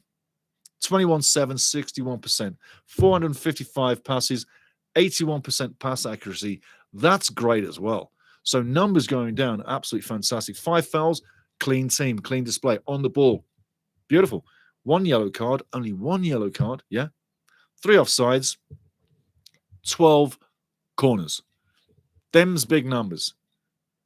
But those are the numbers that should be dictating that you won the game. QPR on the other side. For a road team, great numbers. 15 shots on net, 6 on target. Huge. 6 on target. Huge. At one stage of the match, they were 4 shots on net, 4 shots on target, and 1-0 up. Possession, 39%. That's fine. You're on the road. That's the possession we normally get. That's the possession they got today. 305 passes, 72% pass accuracy, miserable accuracy, but 3 goals on the board. No yellow cards, no red cards, 2 offsides, 9 corners. Fantastic performance. Goals scored. Keitha Moore, 67 minutes for Wrexham. Connor Cody, own goal, 33 minutes for QPR. Richard Kone, I told you he was going to be the danger man. He gets an absolute scorching goal on 44. And Rumal Burrell, who was a pain in the ass, and Burrell was the man of the match for this match, hands down for QPR. He was a pain in the ass, did absolutely brilliantly well for QPR, tortured us all game long until he went off on 75. Those are the stats, and that's what happened. But I tell you, again, QPR, well value for their money. They were well value, rolling V's, well value for their money. And let's face it, they're from 18th in the league up to 12th. That's where they should be. They're a top 10 team. So again, when we analyze this, we're looking at West Brom loss, we're looking at Southampton loss. QPR, in a false position, like I said they were, have now shown their real true selves on the road. 2 3-1 wins back-to-back. They just beat up on Charlton last week. They beat up on us this week 3-1. It should have been more. They hit the post. It could have been more. Phil J. Weston in the chat said it could have been 4-5. Absolutely right. Great points in the chat all match long. But we did see what we saw. And like I said at the heart of the season and the start of the season, and as did you, we're in a battle all the way through this league. It's going to be a marathon. I don't joke when I say I'd love to finish 15th at the end of this season. If you could guarantee me finish 15th now, I'm taking that. I'm ripping your hand off. I'm taking it. I want that. I want to build for next year. Because as you can see right now, we are having teething problems all which ways and sideways. It's going to take a long while for this to get manipulated into place and start to get the consistency that we're searching for. We're not looking for the consistency that we've had in the last couple of years. That form isn't coming home.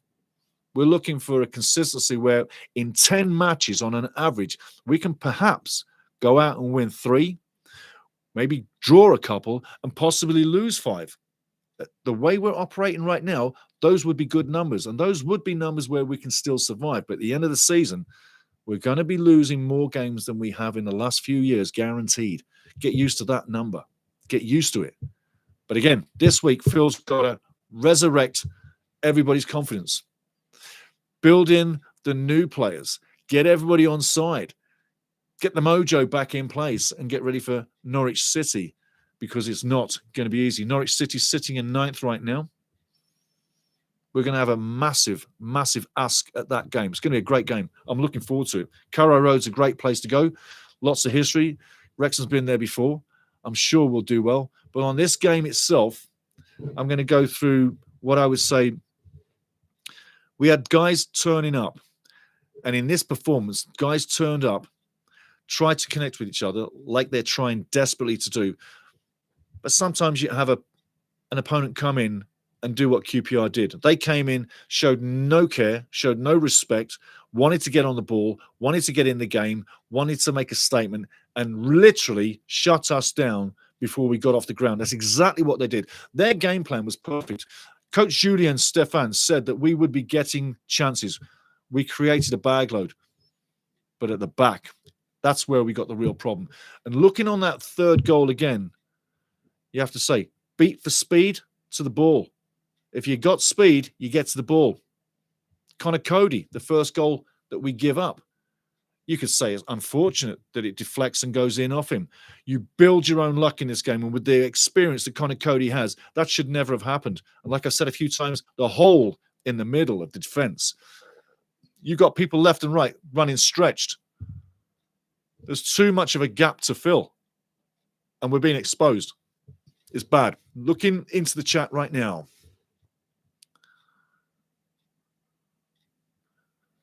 From Juno, if you say you need players good enough for Championship, then you also need a manager good enough for Championship. You pay over 33 million for new players, but over 20 million sitting on the bench. And the point you bring out on the bench, Juno, is perfect. I said, look at the bench before the game. I said, look at that bench. Look at what we've got. Probably the best bench we've ever had. I said that during the match. So I'm agreeing with you there. The bench was massive. And it did change the game. Once he started to make I said that during the match. So I'm agreeing with you there. The bench was massive. And it did change the game. Once he started to make changes from the bench, it did change the game. If you look at the second half, it finishes 1-1. You look at the first half, it's 2-0. When he made the changes from the bench, with great players coming on to make changes in the match, it did change the match. You could see immediately with the tactics, what Phil was doing with the players prior to the substitutions was not working at all, was absolutely weakening the team. And when he brought on some quality to fill in the positions that were giving us problems, the game changed. Yes, QPR was still going to get chances because Wrexham's still moving forward, trying to get in the game, trying to get that goal back. And at 2-1, Wrexham found foot and unfortunately loses the third goal soon after. But those changes and the quality in the squad came on. I'm quite sure Phil can resurrect this team. Not a problem, but it's going to take togetherness. And the work rate that they brought when we were losing, that's what needs to be there before we get scored on. That urgency, that intensity had to be higher. The intensity wasn't there. We were sleepwalking to the 1-0, like I said. So, keeping it simple. The quality came on, made a change. I'm going to read your chat one more time. Juno, if you say you need good players, good enough for the championship, you also need a good manager. I'm going to get to that. Good enough for the championship. We've addressed the bench. Now we'll address the coach. You need a manager good enough for the championship. In the past, people have speculated that Phil is not a championship level coach. Time will dictate. The Sunderland job was the last time he had a championship job. Time will dictate. Go look at Phil's numbers. In fact, you know what? I've got the numbers on here. I'll get you those numbers right now. Phil Parkinson. Come here, Phil. Sunderland, 17th of October 2019. Phil Parkinson, 17th of October 2019 to 29th of November 2020. 48 matches in charge. He won 19, drew 15, lost 14. His percentage record was 39.58%. Them's not bad numbers. Those are not bad numbers at all. If you're saying it's winning the title, no, it's not. That's leaving your team per se. With those kind of numbers, you're going to be mid-table, somewhere in there. So that proves he can get it done, but he does have detractors. And there are people that have said before that he's not a top championship coach per se, and that his tactics will be exposed in results. You could say we've seen some of that so far. Time will tell. I'm not calling for Phil to be going anywhere but on the training field with the team after Monday, or during Monday, sorry, rest of the week. That's where I expect Phil to be. That's where I want Phil to be. That's where I'd love him to be. That's what he's doing for me. But the points are well points. Kent Gulliford, they won't be there for long. No, I agree with you, mate. Sitting 20th, I think the team will be moving up hard. Absolutely. CP Marks, Longman was very hard-working today and had a good game. He did. That intensity, the hard-working Ollie Rathbone thing. Yeah, Ryan Longman, he has that hard-working theme all the time. He does work every game, and I like that about him all the time. He works hard every game. Just going to get rid of this bright screen. There you go. Take that down. Lovely. Longman always is big on the screen. For me, he does everything right. Yeah, hard work both ways. He's a two-way player, defensive forward. He gets it both done. But that intensity, absolutely. CP Marks on the money, buddy. Kent Gulliford, my man, McLean took no corners today. Affair. What's going on there? I wonder. Yeah, new players in the squad. Phil sees no things. He wants new things doing, and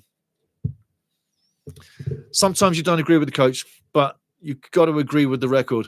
And sometimes just believe, trust in Parky is the old theme. Because until he's in a situation where the results have gone so bad, which they haven't, and we're in such a bad position, which we're not, we're still in a good place. Because until he's in a situation where the results have gone so bad, which they haven't, and we're in such a bad position, which we're not, we're still in a good place. We're still in a good place. Believe you me, coming into this, you and I both saw what was coming. And we knew for a fact we were going to be in deep this season. And it's annoying, but it's humorous for other sets of fans from other teams to make fun of us, saying we're not good enough for this level, absolutely, and that we're going to go down per se, and Hollywood and the rest of it. Forget about all that. We knew who we are coming into this anyway. We knew what was going to be. We knew it was going to be a tough go, and it is a tough go, and it's going to be a tough go for the rest of the season. Because what I said years ago, we put a big target on our back when we got the first promotion, a huge target on our back with the second promotion, and when the third promotion came along, we got the absolute target of targets that's never going to go away, because everyone wants to take a chink every time Wrexham play against us. They want to take a chink out of us. So the pressure's on everybody. It's on the fans.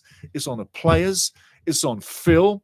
It's on Sir Rob. It's on Sir Ryan. It's on you. It's on me. It's on the scoreboard.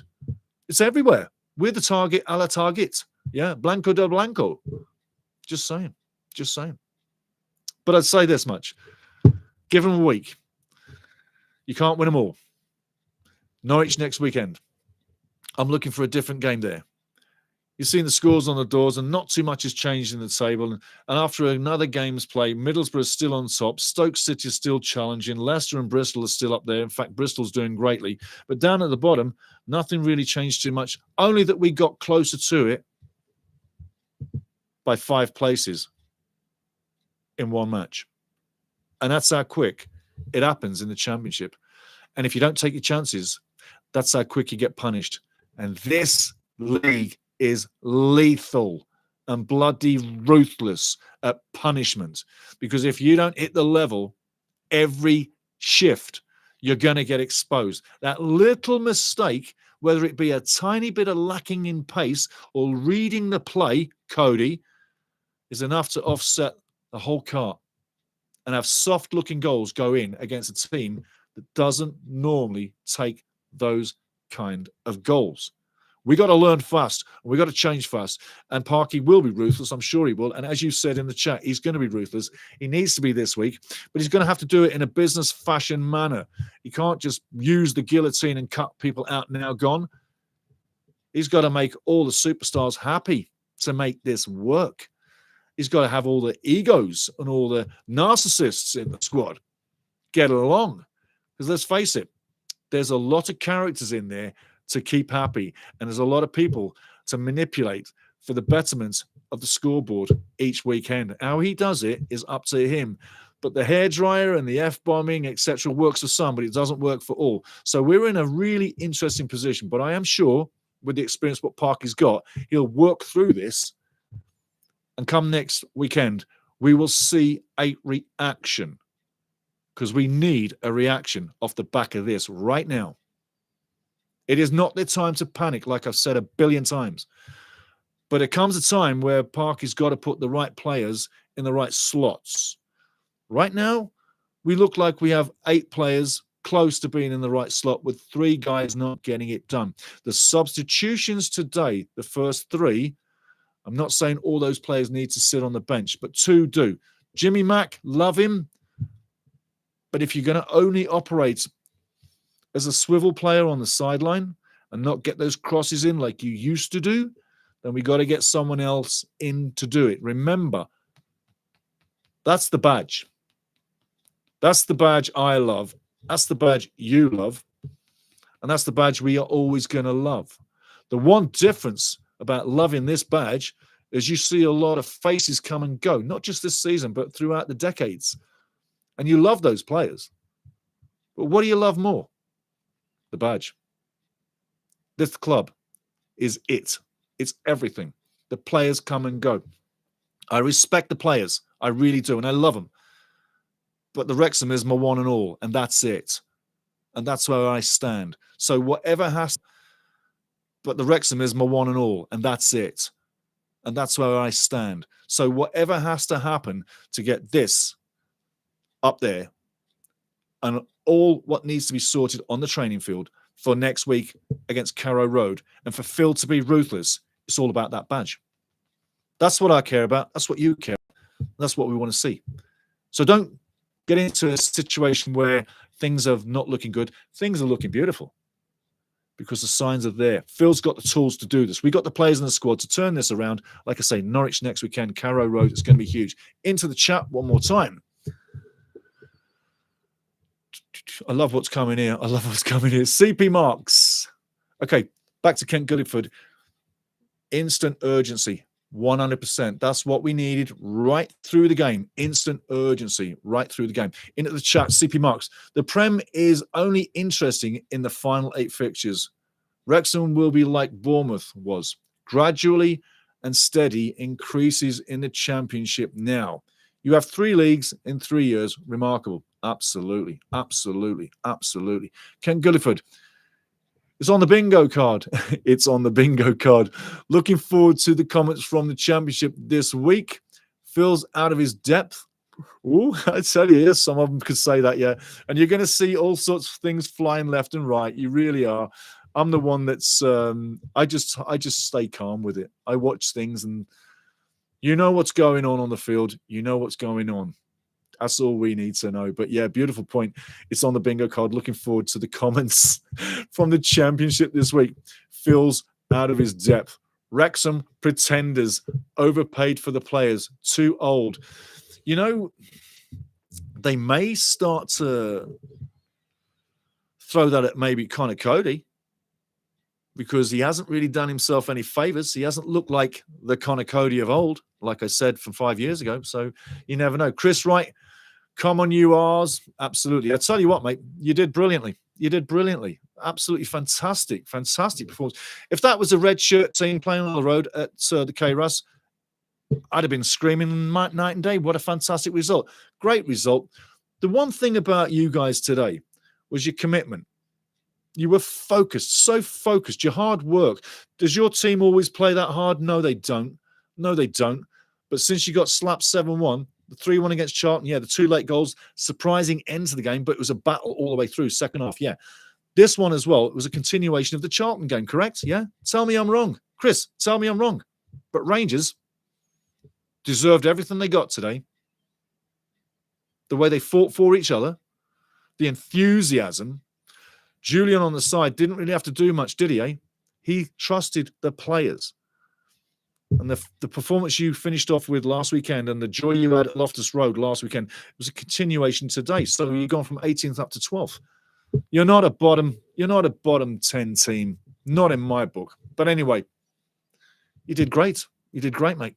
Enjoy your trip home if you were at the game, or enjoy your post-game. Enjoy your night out on the town. And we will too, because a loss doesn't diminish the Red Dragons. Not for a second. But big up on you. Big up on you. Up to Supertown. CP Marks and Richard Willison. Richard, how you doing, fella? Why don't we all agree Parkinson is a perennial loser in the championship? His decision-making... Okay, got to go up with this. Oh, there we go. Thank you.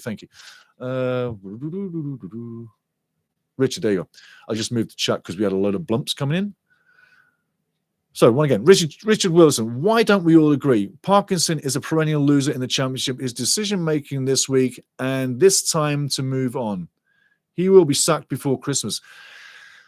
You've seen this sort of thing before happen. The only thing you haven't seen to make that happen is this, and I'll explain.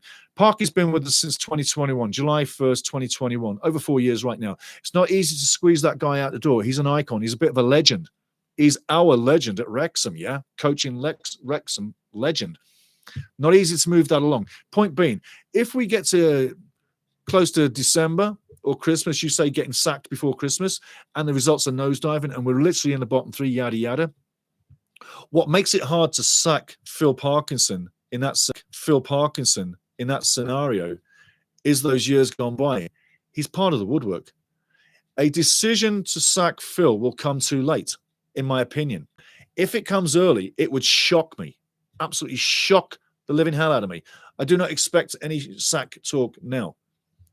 But if he got sacked before Christmas, it would shock me that they would have the balls to do that without giving him time to fix it in the second half of the season.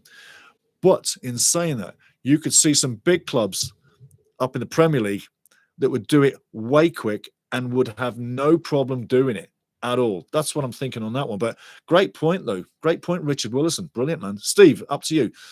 Could do with Speed Merchant alongside more up top. Yes. Lots of decent through balls today. Yes, there were.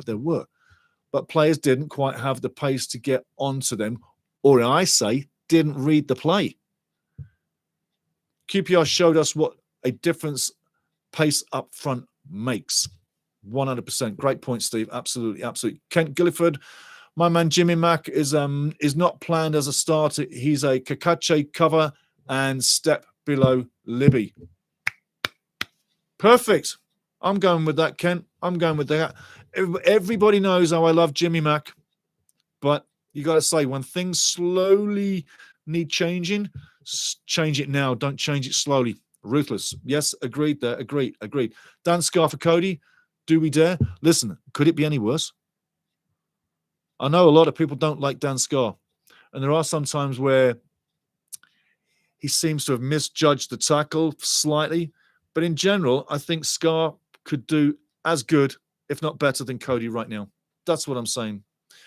R. Willison, or Kent Gulliford, R. Willison, I hold to Phil never had resources in Championship. Well, you could say Sunderland had certain amount of resources to their team. I mean, he ground out 19 wins in that sort of time there. But yeah, horses for courses, I guess. CP Marks, back to you. So true. The badge is always the badge, and the badge always comes first. I enjoy all things football. The players can no longer play at the level are always found out. That is football truth. Yeah, absolutely. Absolutely. And we've seen, like, if you're a supporter of a big, massive team, let's pick a team, Liverpool, for say. I'm not a Liverpool fan. I'm a respecter of Liverpool. They've been massive all my lifetime. I'm not going to name a name, but say, well, hell, I'll name a name. Salah. Just say Salah. You know, Mohamed Salah. If he were to leave Liverpool, your Liverpool fans are going to be crying buckets.